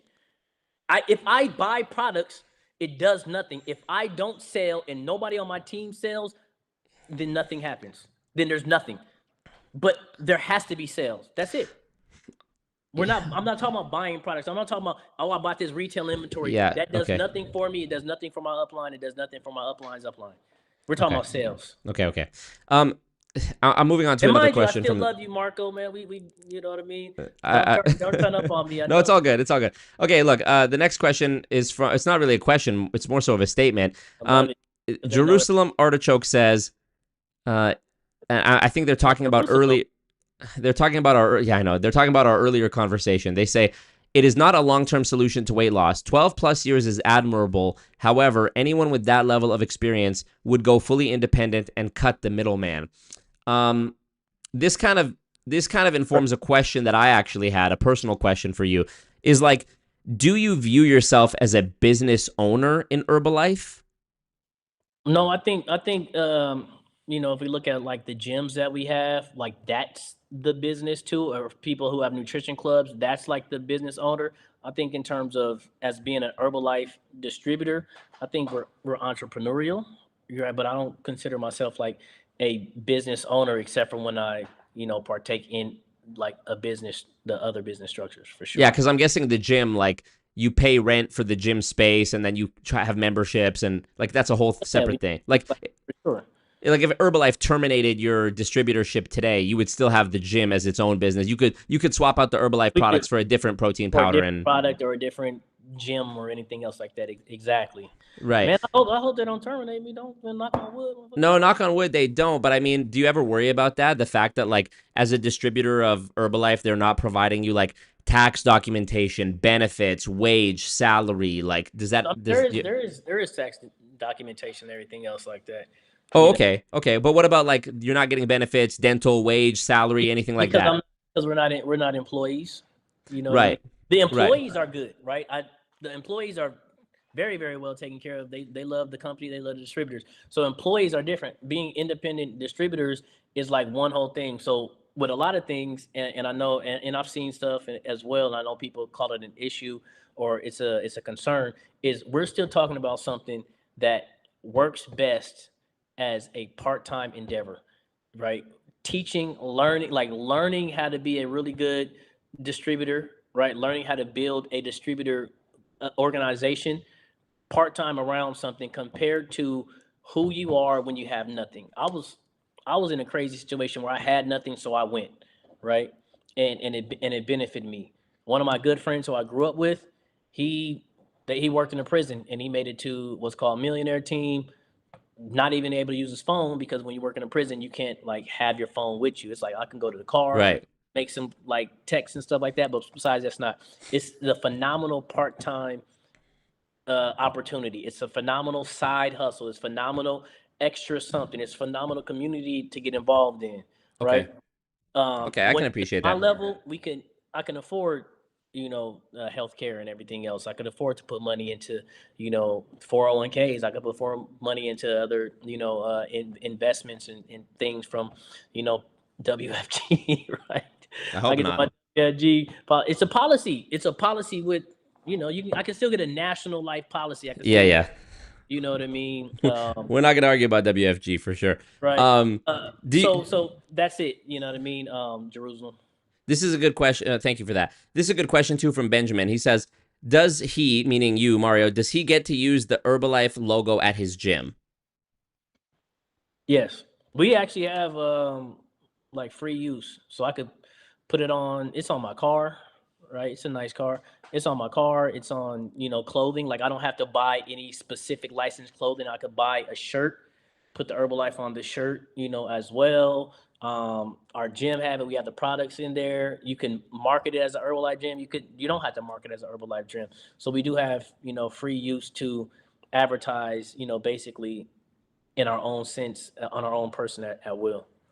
So I guess going back to my question about the wage and salary, like, do you ever worry about not having those sort of protections? Like the you're not part of a union, you're not a employee, you're not a salaried worker, you don't have benefits. Like, does that ever worry you about what would happen if for some reason Herbalife just shut its doors overnight or terminated you? We have protections. To shut down overnight is crazy. They got things that say like too big to fail. I'm not going to say that necessarily Herbalife is too big to fail, but it would be a long time before Herbalife shut its doors. And in terms of it like changing its structure, there's things in place where it would never be able to change its structure. Like the distributors, right? It's a company and distributors is two separate things working in conjunction. The distributors are protected, right? The company doesn't want us doing nothing crazy. We don't want the company doing anything crazy. We're not separate. We are two different entities, but we are together. And my business is my business, right? The production of my team is still based on it. I do take personal accountability if people start falling off and the overall production of my organization goes down. That is all me, right? Got it. I think Specs in the chat did some math, and he said in that scenario, going back to the hypothetical Amazon affiliate thing that you mentioned, Specs said in that scenario, if Amazon kept paying out $55 in just over 5 cycles, you would exceed their entire 2024 earnings. I'm not 100% sure about. He's just talking. He's saying something that ain't part of what we were talking about. Okay, I'll have to go back and watch it and see exactly the numbers that were shown. But we're not talking about $55 getting paid out, right? Okay, well, that's fine. I don't want to go back to that anyways. But okay, you've answered some good questions for me. I think people watching can make up their own mind, I guess, about what they think about Herbalife. The last question I had for you was why haven't you watched Betting on Zero? Man, I ain't watch What the Health either. I don't watch a lot of. Like I said, I was in the company when, everything was happening, right? And I was brand new. I still hear President's Team while all this is going on. I would still have people look at the newspaper and ask me stuff. But then there was this other thing of I could look at the news, but I'm watching this man, his body transform. I'm watching these people that's with him, their body transform. I'm watching his dedication to creating this community where everybody's drinking the shakes and working out. So people are taking me for face value off of, well, I don't know if you can scam weight off people, right? And they're looking at it. I don't know. I know this man, right? Like I said, all you guys watching, even you, Marco, if you're from where you're from, you got to stand on being who you're going to be, where you're from, and be able to walk around the streets. I'm from San Bernardino, California. You can't walk around the streets if you're a type of person that's doing the wrong things to wrong people, which I've never done, right? I've never wronged somebody or anything else like that. So for me, I was not interested, and nor do I care what they're saying, because I'm righteous in my personal endeavors on why I want somebody to start products. And if they want to do the business, I'm not pushing into it, but I'm down to offer because I know that my life's changed. I started Herbalife fresh out of jail, man. I needed something, and it just happened to find me, and I happened to take a step, right? The homie who signed me up, he didn't see me in distress. He didn't see me in nothing. He just said, sign up for the discount since I know what your situation is, since you're asking me about losing weight. And then he just said, you could also, right? Well, you in part of that, what you just said, you lean on sort of a false equivalence again, where you say, I don't know if you can scam weight off people. I think you're marrying two things that are not comparable. For sure. But this is what I would say. One is losing weight and one is the business opportunity. For sure. Losing weight, of course, is not a scam. Drinking protein shakes are not a scam. It's like when in the insurance MLMs that I've looked at before, they say, well, we're a licensed company. There's no way we're a scam. Pyramid schemes are illegal. We would have been shut down if we were doing that, and we're highly regulated. Well, you also need a government license to drive a car, and driving is very regulated. That doesn't mean you couldn't be using the car for nefarious means like Right. speeding or driving drunk or drug trafficking. So when you say you can't scam weight off of people, it's like you're sort of I get it. you're layering two things together when we're not actually talking about Yeah, the but same one of the thing. things that I'm doing right here is, you know, hoping to, through this candid conversation, have people put a face to like a distributor and be like, nah, I don't think that this is a bad dude. And I do want to be the representation in a little ways of like distributor. Like, nah, they're probably all, and I'll tell you, like, man, some of the best people I've ever met in my life, right? People aren't really just out here doing like the most, but I personally do understand why uh, the MLM thing may leave people in a place, right? I definitely understand In a it. bad place. Yeah, for sure. You know what I'm saying? And I think there's a lot of misconceptions where being in one, I kind of see like, oh, you're just a regurgitator, but you haven't sat and listened and just been like, okay, what it is. Hey, to maintain a level of income, does my team have to be maintained and grow? Yes. Yes. Of course. But that's because I have to keep a lot of people selling if I want to do that. But that doesn't mean that there's a scheme or a scam. Okay, let me give you my final thoughts, and then you give me your final thoughts. I'll say I think you're a good person. I think you don't have nefarious intentions. I think you believe that what you're doing is good. My concern is that since the income disclosure itself, published by the company, even admits that most people don't make a life-changing amount of money, I think the risk is that people could look at somebody like you who claims to be successful in it. You claim to be an Herbalife legend. You've had these results. You have these anecdotal examples of like your relatives losing weight, etc. I think there's a potential danger that people will look at the testimonial that you give and potentially have an unrealistic expectation of what Herbalife's going to do for For their sure. life, which I get doesn't that. actually reflect the official documentation of the company. And I doubt that and I don't know, so feel free to correct me, but I doubt that when you're talking to somebody about the opportunity, you're telling them, yeah, by the way, only X% of people even made above a minimum wage income in this company. So that's my worry. And as I said before, I think a scam hinges on deception. If there's a deception going on, it's a scam. If you give someone all the information they need and they don't like it or they do like it or whatever, then that's not a scam, regardless of how much it costs. If I tell you, do you want to drink some water? And you say yes, and then you drink it and you die because I poisoned it and I never told you, that's Damn. murder. If I tell you, hey, you want to drink some poison, some water with some poison in it, and you drink it, you killed yourself. I didn't kill you. So it's all about giving people informed choice and informed consent. And from what I've heard from you during this conversation, which I appreciate you having with me again, I hear a lot of sort of like anecdotal stuff about it changing your life. But when it comes to the product, I think that's more of a matter of you living a healthy lifestyle than it is Herbalife's products. And when it comes to the opportunity, you are somebody who's been in it 13 years, and the income disclosure shows that the top 1% of people in 2024, which is about 445 people total in the US, out of 100,000 people, less than 1% is, people who have been in it from 5 to 11 years. So I think, I think that's the I think that's the achievement to get to the top 1%, not yeah, how. no, Yeah. yeah, yeah. That's the achievement to get there, not how long they've actually been in. Well, it says the tenure, meaning how long they've been there. The Yeah. tenure of Get the there. top I can 1%. guarantee it's to get there because obviously we've been around since 1980. There's so many 1980s, 1990s, 19 like 2000 people that are in the top Sure, 1% that sure. exist.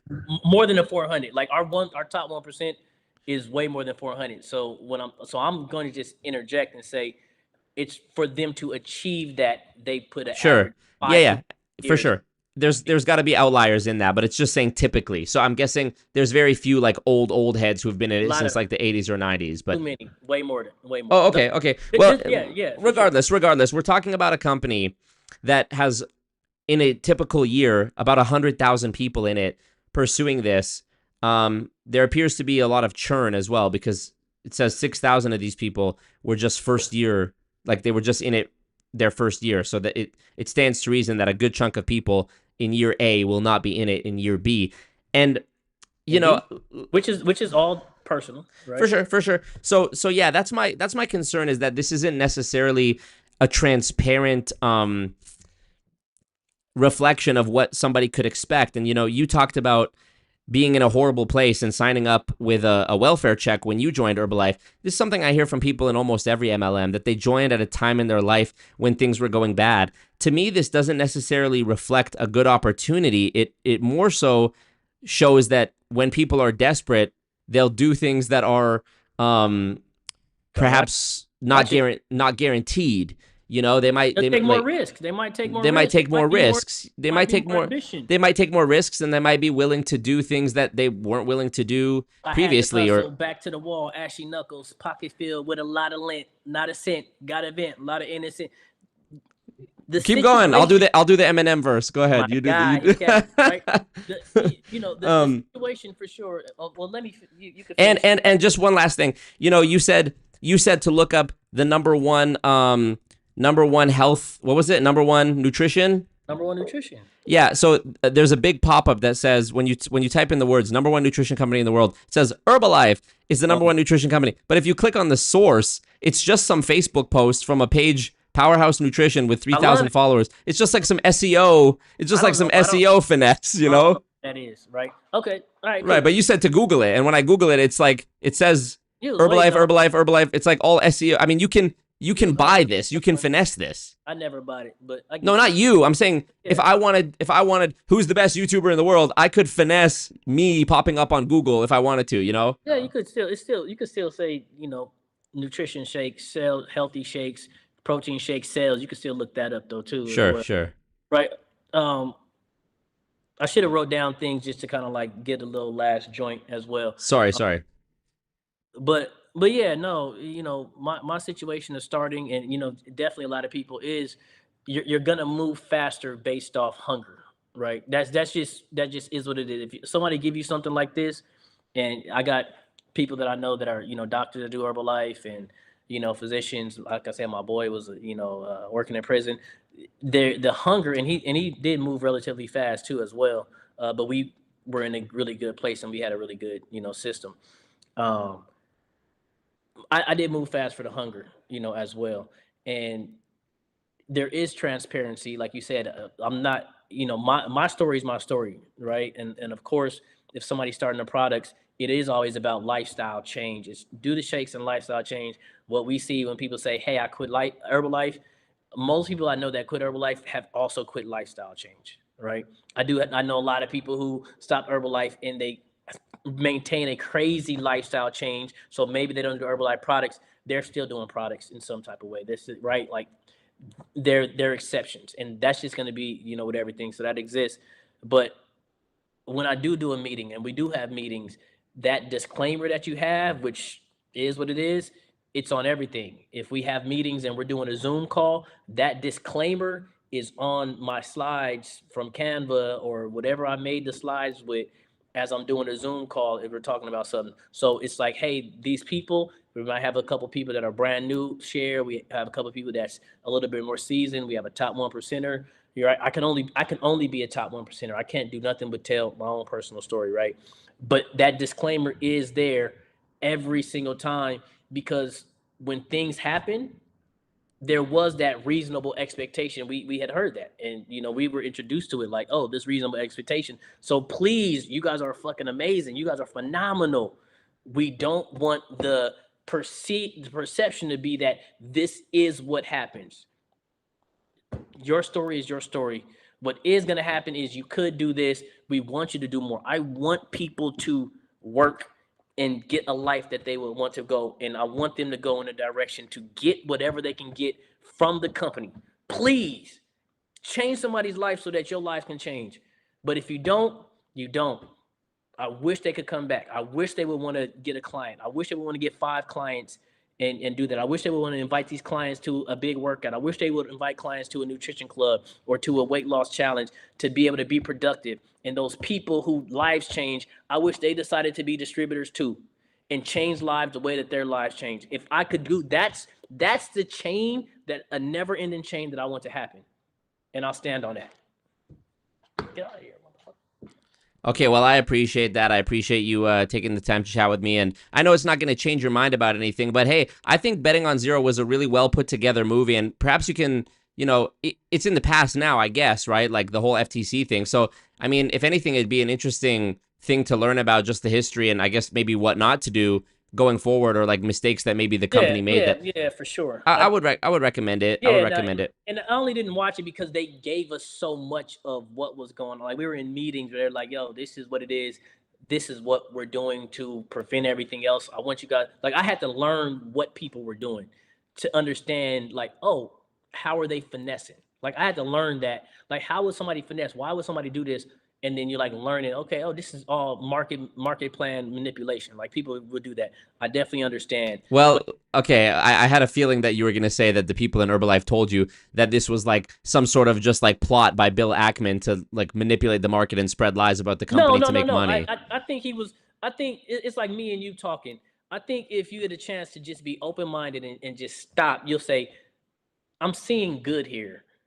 I might not have to jump off the edge of the cliff off of, whatever couple claims is and say, I don't think that this is a overall thing of the company teaches this, nor do the leaders say, do this, right? I think it's outliers that might have did a whole lot of stuff. And if it's over a couple of, decades, it may turn into a lot. And it's like, oh, well, but I don't think Ackman ever just went and like met people and said, hey, like, how do you guys do the business? Hey, let me know. Well, you never watched the movie. He does go to people in the movie who are distributors. That do the business, and he's like, oh, well, he found the fucked up people. Yes, and he also spent $50 million on hiring journalists and reporters who did investigations where they went into nutrition clubs and they looked at the compensation plan and they talked to executives. So, I wish they would have came to me. You know what I'm saying? But yeah, well, I mean, neither here nor there. That's a decade ago already. Yep. And, we've done, I think the company did a really good job of putting up guardrails to, do as much prevention against that as they could. You know what I mean? I know people still may try to sneak in. There's people that sneak in because they understand multi-level marketing and say, I think I could figure out how to get around it, right? We got a lot of safeguards just because obviously we want to keep a good name, but like yeah. Cristiano Ronaldo wears Herbalife. 6-time, we just won the championship, MLS championship, LA Galaxy, wear Herbalife. Like it's our job. I mean, you can purchase that, right? Like you can. But we're like not just the purchase. It's a partnership. We're like the nutrition. Like they really take the products. But what I'm saying is, didn't Tom Brady promote FTX? A celebrity promoting something for money doesn't necessarily create legitimacy. No, I'm not talking about the legitimacy. I'm talking about good standing. It's on us to be able to say, no, we want to be in good standing to protect a partnership with a person like Cristiano Ronaldo, to protect a partnership with the countries that we have that were the nutrition for these companies in the Olympics, to protect our partnership with the LA Galaxy. We would have to make sure that we're not doing anything, and we want to prevent everything else. So these partnerships to be fruitful because, it's a really big deal. Yeah, but I mean, Ronaldo just cares about the bag. Like when Bernie Madoff got arrested for running his Ponzi scheme, there was countless celebrities that had their money invested with him.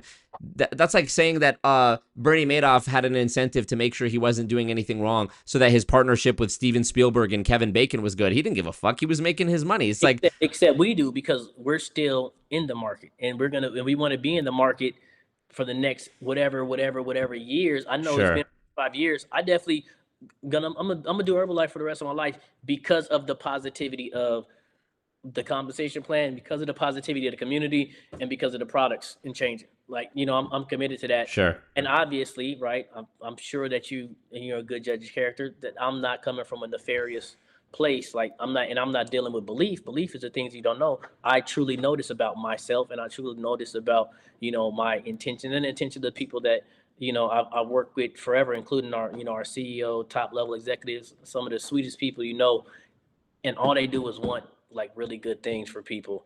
And I'm sorry that people feel different types of ways or think different type of things. Everybody's allowed to. Everybody's allowed to say the things that they want to say about MLMs, even this company, too as well. But I would just implore people to just, you know, Do their own research. I would say the same. meet some people. You know what I mean? That's Yep. really what it is. Like the Google only shows, blank, black and white versus like, yo, let me meet some people. And this is a meeting where somebody say, oh yeah, first off, I'm just talking to somebody who's really cool, and it's a multi-level marketing distribution thing. Maybe we don't understand it, but I don't think that there's an illegality, nor do I think there's immorality with how the business is done. Right. Otherwise, I would. Sure. I I wouldn't really. mean, there's a quote. I'm sure you've heard it. The road to hell is paved with good intentions. There's also another saying that I like, which says, "We judge ourselves based on our intention, and we judge others based on the outcome." I I believe you that you know that you believe your intention is good, and I believe that you believe that.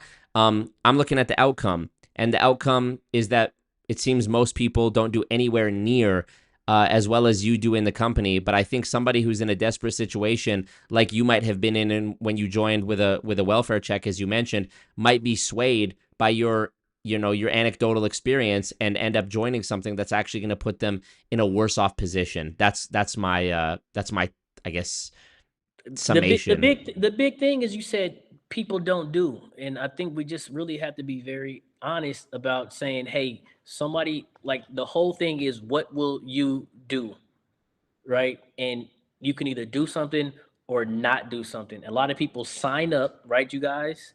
Jerusalem, Ben. A lot of people sign up and they themselves don't do anything, right? And that's it. I don't have a knock against them. I love them, right?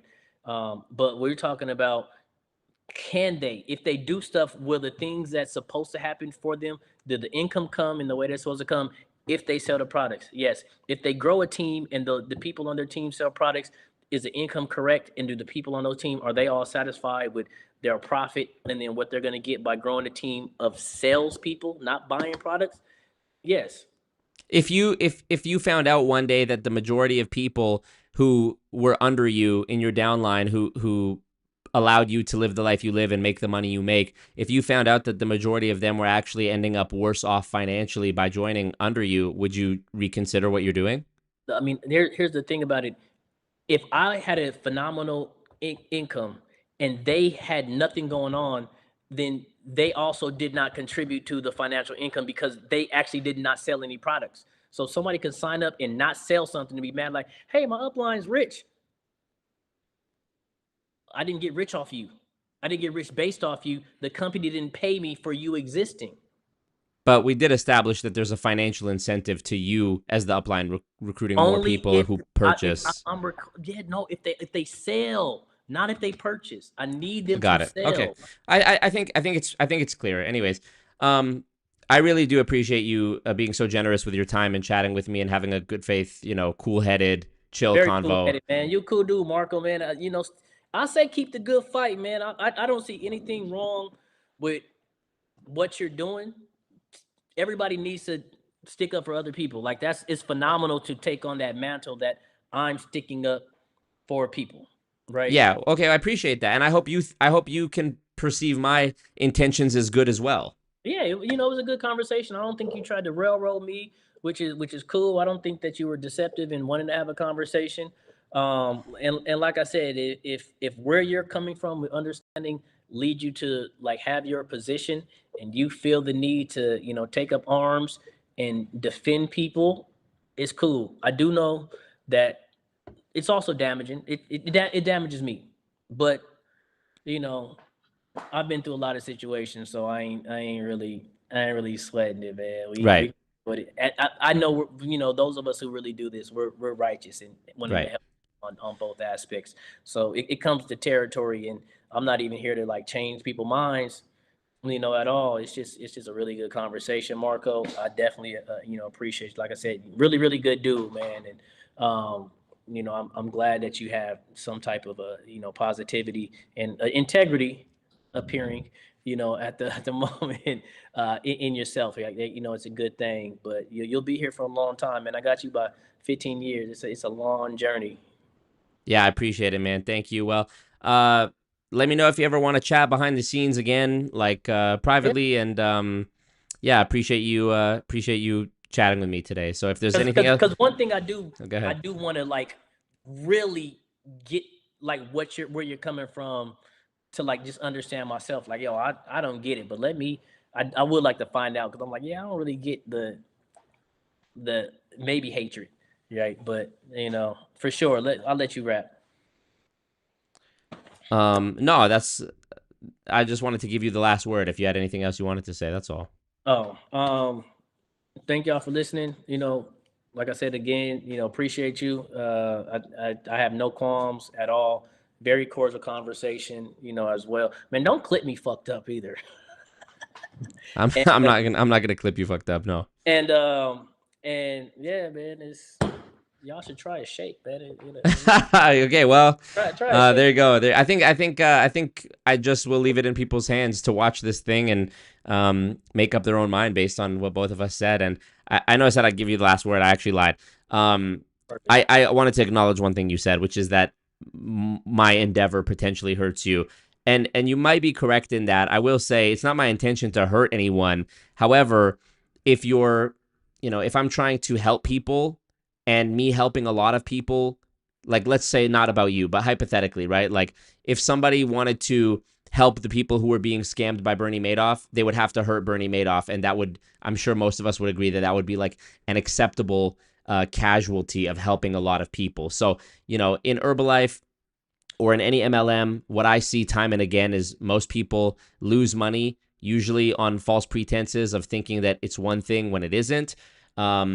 And it's to the benefit of a very small group of people who are making a lot of money and presenting it as something more glamorous than it is.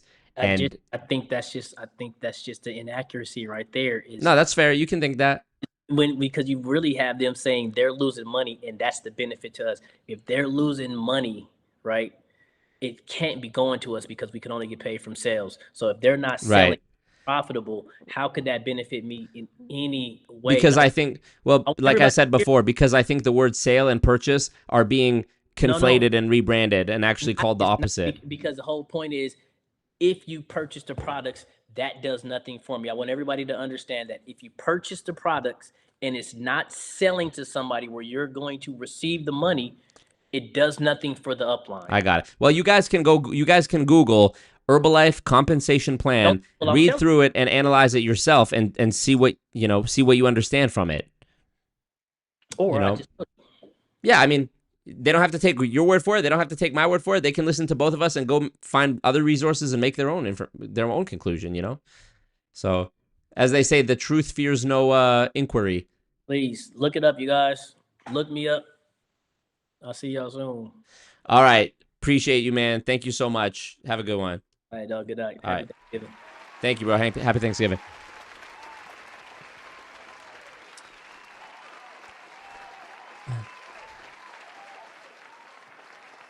Forgot it was Thanksgiving for y'all, man. We did it.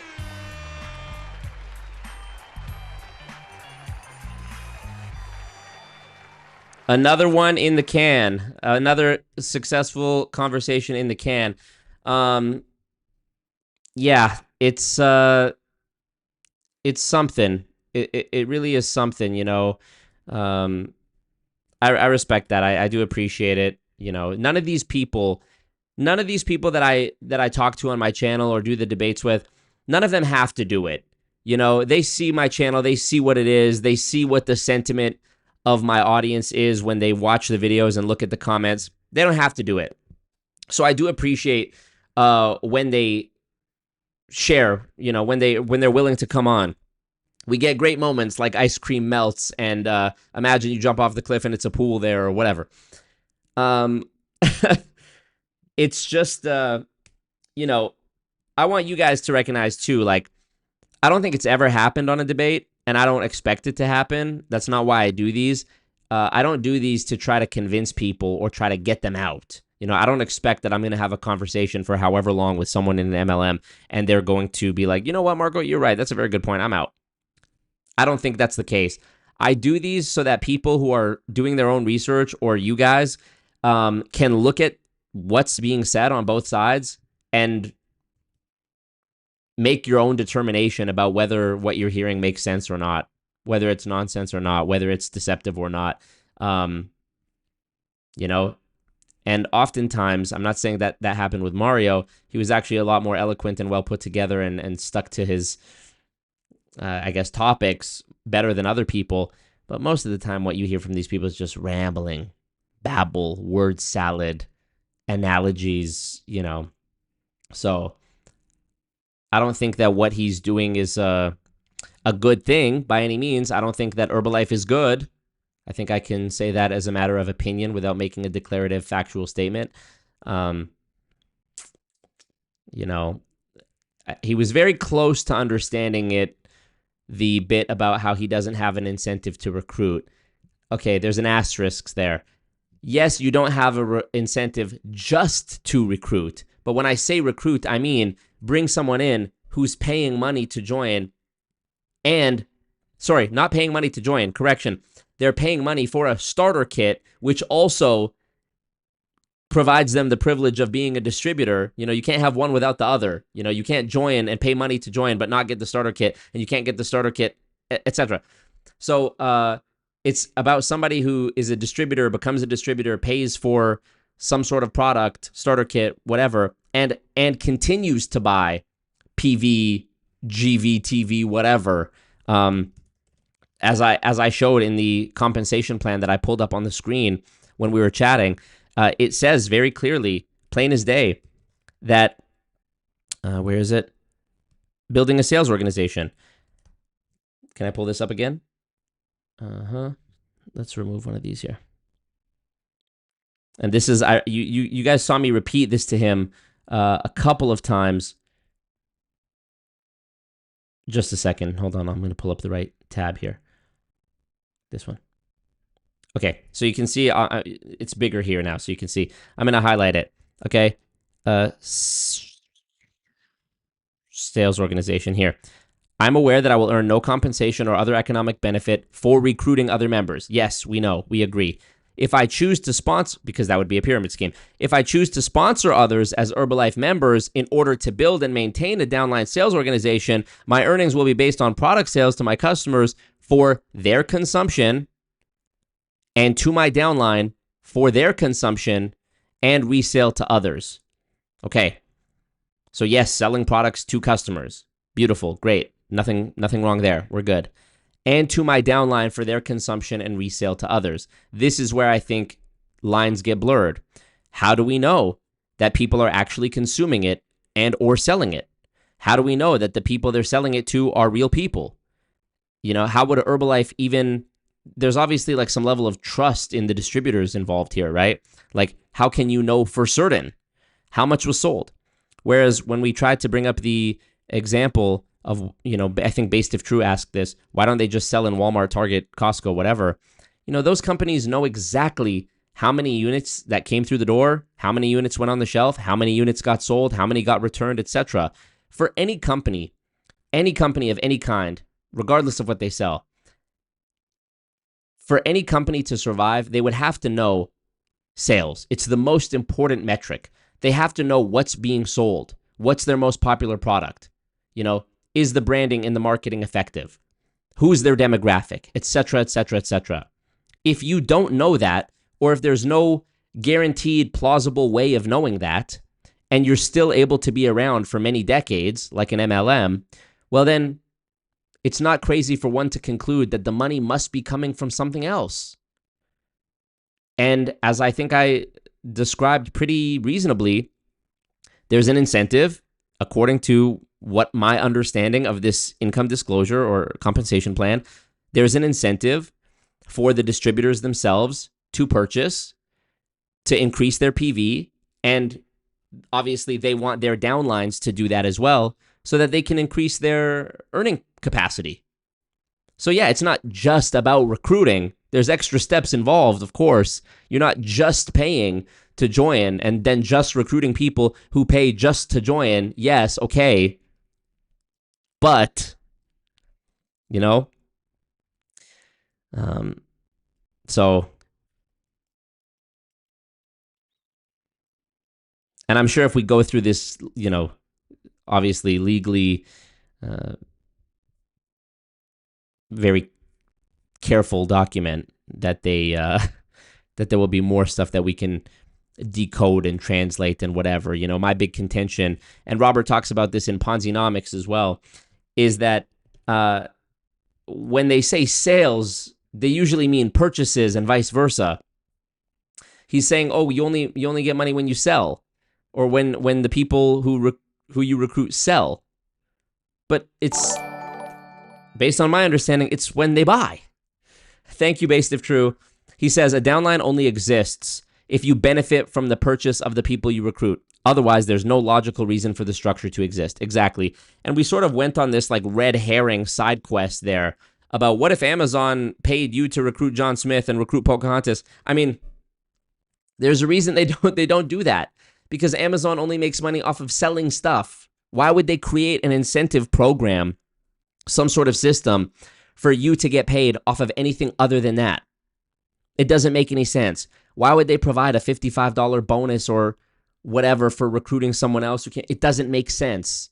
They're cutting into their own bottom line when they wouldn't need to. Why would they need to put the obstacle in their own way of getting people to join as distributors and then also pay to buy the product so that they can resell it? It's completely anathema to supply and demand basic economic principles of business. It's antithetical. It's the opposite. It makes no sense. It's incongruous, okay? It doesn't make any sense. And again, the only reason that you would put the obstacle in your own way of getting people to pay to be part of your company, I'm not going to say pay to join, but pay to be part of it, or pay for to be part of the business opportunity, and then recruit others to do the same, is if you're making money off that, as Based If True said. Exactly. And I even said that to Mario to Super Mario. He didn't want me to call him Mario. He wanted me to call him Super Mario or Soup. So the reason he didn't want, I tried to explain to him that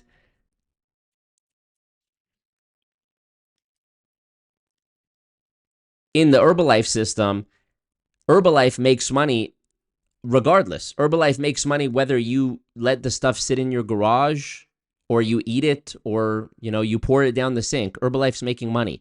Herbalife's making their piece whether you buy it as a direct or a personal consumption or a retail inventory. Doesn't matter to them, you know? Maybe it matters in a legal sense where it's like they're trying to be, you know, they're trying to adhere to the rules and the guardrails that were put in place after the FTC lawsuit, you know, where they have to like classify it and keep receipts and whatever. It does seem to be a bit more stringent than something like a Unicity, let's say. But yeah, it still boggles the mind that that these kinds of companies and business models even exist, you know. I also didn't think that he gave a satisfactory answer when I asked him, why don't, it was also a Based If True question, I think, why don't they just sell in the store? You know, why don't they just sell it in the store? Exactly. You know, he said something about how they care and it's a community and whatever. Jerusalem Artichoke, thank you for the Streamlabs donation. He said, can we move on, please? Sick of his voice at this point. Also, please react to the Reddit post titled, My Herbalife Recruiting Stories, and do you know how much they really make? Oh, do you know how much do they really make? Okay. Reddit. Let me find that. Reddit, My Herbalife Recruiting. Let's see. Stories. Here, it's on anti-MLM. Let's check it out. Based If True, thank you. Based If True, therefore, them saying you don't get compensated for recruitment is complete bullshit and a lie in itself. A lie from the start. Yeah, I mean, it's just like... what's a good analogy that I can think of for this, right? Like, I don't know. There's some language games and mental gymnastics going on for sure. Happy American Thanksgiving, y'all. We had our, I'm in Canada. We had our Thanksgiving last month. It's kind of, why do you guys have Thanksgiving and then exactly a month later you have Christmas? It's like you're eating turkey twice in 4 weeks. Wouldn't you, why don't you space it out a little bit? The 2 times a year when you're going to eat turkey and stuffing and whatever, you're doing it within 4 weeks of each other. Y'all are bugging. Y'all are completely bugging. Any whoosies.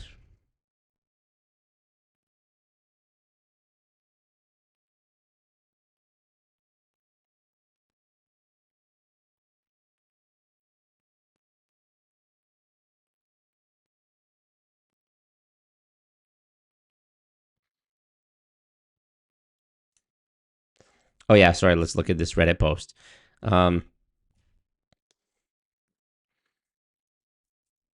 Okay, let's see.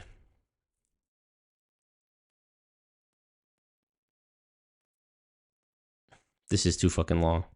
This is too long. I'm not reading this whole thing. I've already been streaming 3 hours. There's no way. There's no way. There's no way. Google this yourself, y'all. r/anti-MLM, my Herbalife recruiting stories.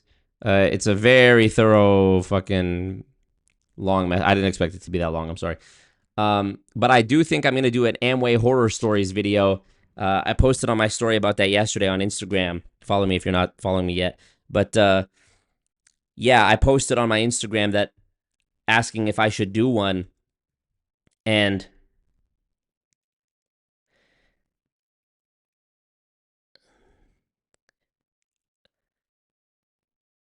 a lot of people said yes. And I have a lot of YouTube comments and Instagram DMs from people giving me their Amway stories. So I think that could be a whole series of videos. I definitely have enough to make a few videos just reading Amway horror stories for sure. Thank you guys for the support as well.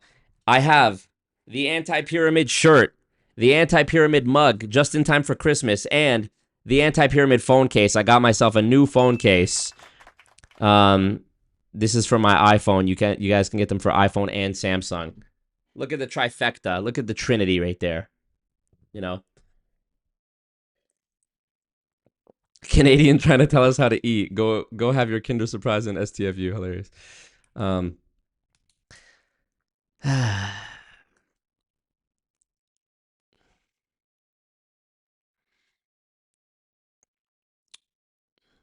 reading you guys' comments here.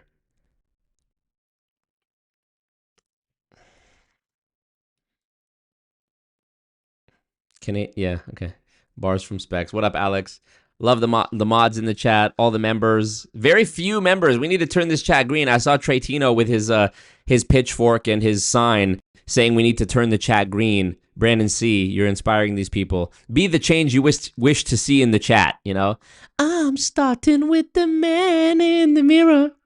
I'm starting with the man in the chat. I'm begging him to drop a bag. No message gonna get any clearer. If you want to make the chat agree in the place, then you got to go and drop a bag. Oh my god, stupid. It's so stupid. Also, Dave Vaughn in the Discord, join the Discord if you're not in there. He says, we didn't need to watch the movie. Quote, we didn't need to watch the movie because they told us all about it in Herbalife is proof there's some powerful juice in Herbalife. Yeah, I mean, the whole movie is about Herbalife being deceptive. And you're saying I didn't watch it because it's fine because they already told us about it in Herbalife. It's like you kind of have an unreliable narrator. You're kind of only seeing one side. How ironic that he tells me that I should be open-minded and talk to people. It's like you won't even watch the most thorough documentary piece of media that's ever been created about your company ever. All of his defenses for the company were, when it comes to people not making money, they didn't do what they needed to do. When it comes to validating the legitimacy of it, it was like, well, I've had this personal anecdotal experience, which apparently has little to do with his own healthy habits he was already exercising before joining Herbalife, and Cristiano Ronaldo promotes it. Okay, make it make sense.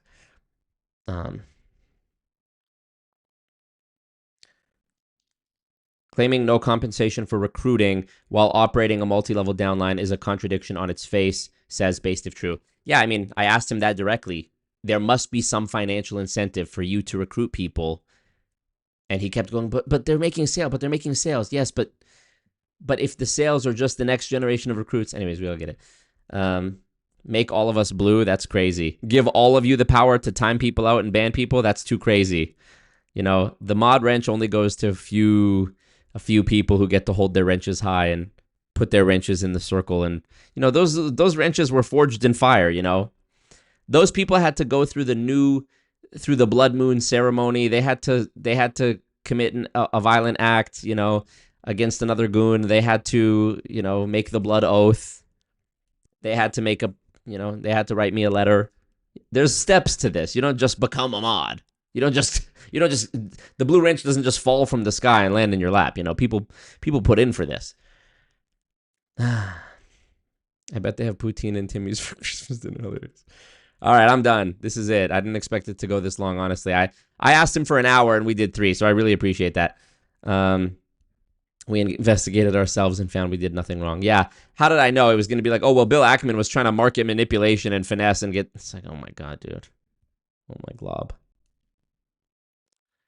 Dr. Rap says, this will be my first Thanksgiving in 2 years that I will actually be able to taste the food because chemo wrecked my taste buds. Fuck cancer, y'all.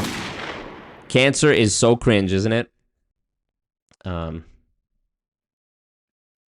Anyone would advertise when paid $5 million. I don't know if we know how much Cristiano Ronaldo got paid.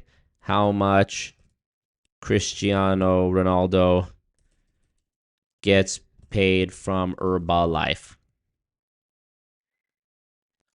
It says, while the specific terms of his contract are not disclosed, his long-standing partnership has earned him a total of over $12.5 million as of late 2021.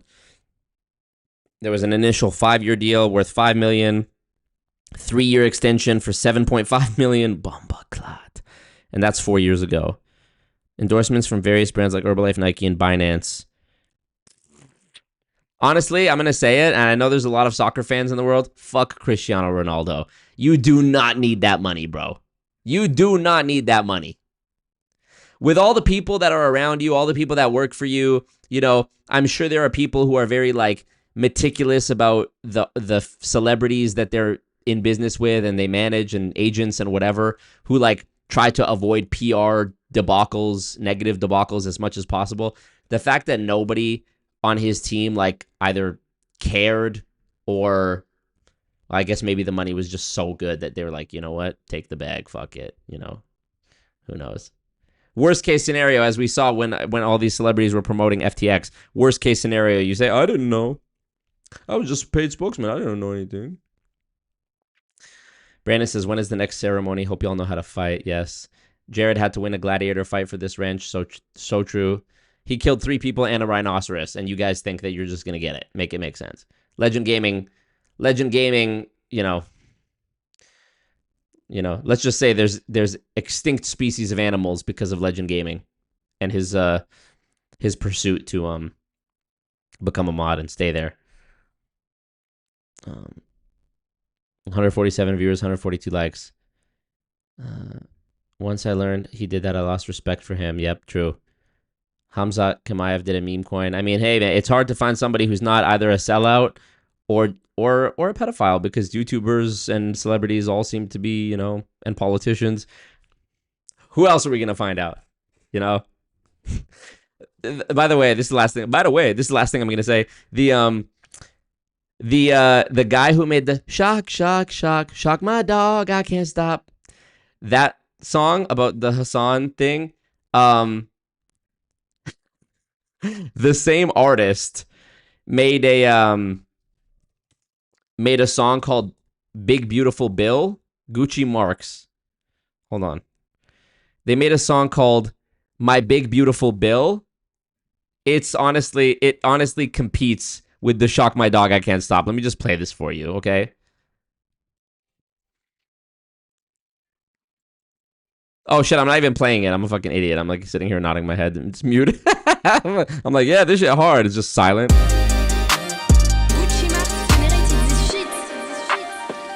My big beautiful bill, bill, bill. All the things that you can feel, feel, feel. You made me feel so alive with that incredible size. My big beautiful bill, bill, bill, bill. Do you still wanna Netflix and chill, chill, chill, chill? We can watch Brokeback Mountain, that movie ended in a big ass fountain. My big beautiful bill, bill. Riding up and down that hill, hill, hill. And Hillary don't have to know about us. This some presidential, confidential last love. My baby, beautiful bill, bill. This that love that can be kill, kill, kill. I wrote a special act in your name. Passing this eternal back party sun flame. And I know you're a Democrat. It's on Spotify. I have it saved on Spotify. We were loving like Romeo and Juliet. West Side Story, baby, let's fake all that. We're together in these Epstein files. Presidential romance is still alive. Overlord this party, we were dancing. They say imports can't stop advancing. You didn't have sexual relations with that woman. I know I was with you in a White House booming. Secret Service knocking while we were coolin'. Trying to be quiet when that big bill moved in. Killer, it ain't you, you just feel it, it ain't suiting. You better always lie me down or we be coolin'. Hey, game stronger than a giraffe on that grueling. When you with Dino, you know that thing be drooling. Bill, bill, bill. You got a license for that drill, drill, drill. Missing you, my Billy Willy, boo. My Billy boy, whoopty snoopty, woo.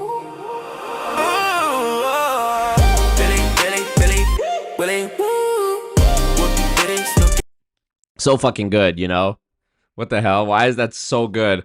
Like, everything from the performance, the mix and master, the beat, like, it's an excellent song. And then, like, the subject matter, too, obviously hilarious. Like, you're gonna literally have people out here going, we're together in these Epstein files. That's so funny, dude. I don't give a fuck what anybody says. That is so funny.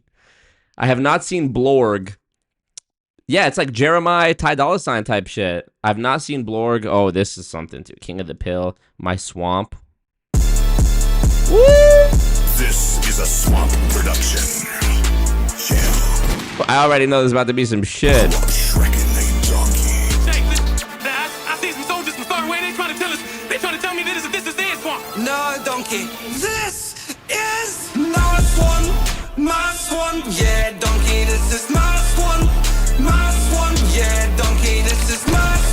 Get Chief Keef on this from 2012. If I had a time machine, it would be for this purpose, to take this song back to 2012, loop up a free section of the beat, 16 bars. What, Chief Keef, do you think? My swan. Yeah, donkey. This is my swan. My swan. Yeah. Love it. I need to go to bed or something. Okay, appreciate y'all. Thank you, and thank you to Super Mario. It's me, Mario. Holla at you next. I don't want this to be too long. I want people to be able to watch it on the replay, and we're just bullshitting now. So, all right, I'll see you again. I have 2 really good streams planned. For, I guess, this weekend and next Wednesday, if I'm only doing 2. Who knows? Maybe if the bag gets dropped, if somebody makes a direct donation to my PayPal, that moves me and tickles me. If somebody drops a bag on the Streamlabs, or some people join as members while I'm offline, you know, like later tonight, tomorrow morning, sometime in the next couple days. If some people buy some merch, alwaysmarkupmerch.com, use the code GOONS for a discount. If something like that happens, maybe I'll do another month. Maybe I'll do another stream. Maybe I'll do a bonus stream. You'd like that, wouldn't you? Maybe I will. Maybe I won't. Maybe I will. So, you know, anything is possible. Bribe, and the emperor's not perfect, you guys. I'm just a man at the end of the day. You know, I could be bribed. Anything could happen, you know? You can make it happen. We gave him the money, boom. We gave him the money, boom. Work. You know? Charlie Croak said, oh my God, the name Charlie Croak, you know? Charlie Croak says, I can drop a bag. Let's see. Let's see. I'm going to wait 15 seconds. And if the bag doesn't drop, I'm ending the stream. And if it drops after the stream, then maybe I'll say something about it in the Discord, or, you know, maybe you'll just be surprised by a bonus stream or something. I don't know.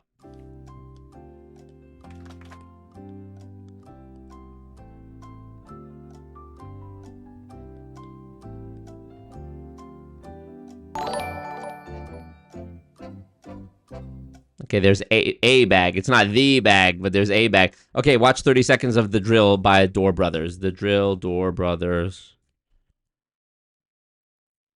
Oh gosh, look, there's all these fucking AI songs. When did this come out? A year ago. Damn, even the AI was good a year ago. What the hell? I spin fellas, my swing quicker than Federer. Oh, this is the Old Man song. The magazine made me lean when I walk in the drumstick will making that bang like a punk band. Hop in the cab, banging me crossword. Is the Door Brothers those two old guys? Or who is it? It's all AI?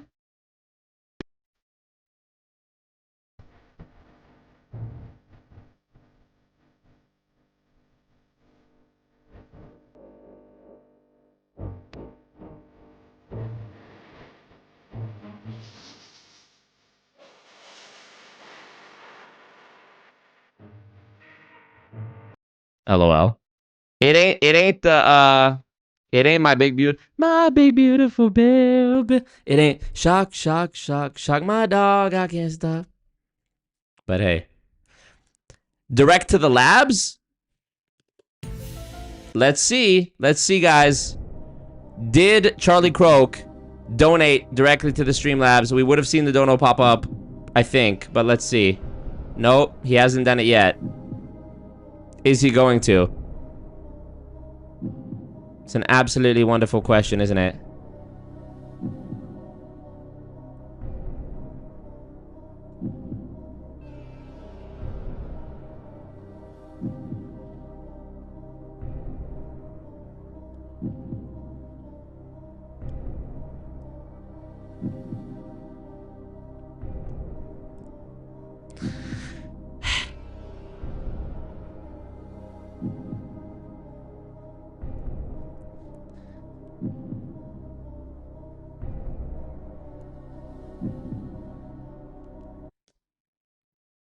Well, that was a fucking lie. All right, y'all. Thank you, Maceo. I hope I'm saying it right, Maceo. Thanks, Marco. Appreciate it. Thanks, Marco. Liar. Yeah. Fuck. Get out. Get me out of here, folks. Mom, pick me up.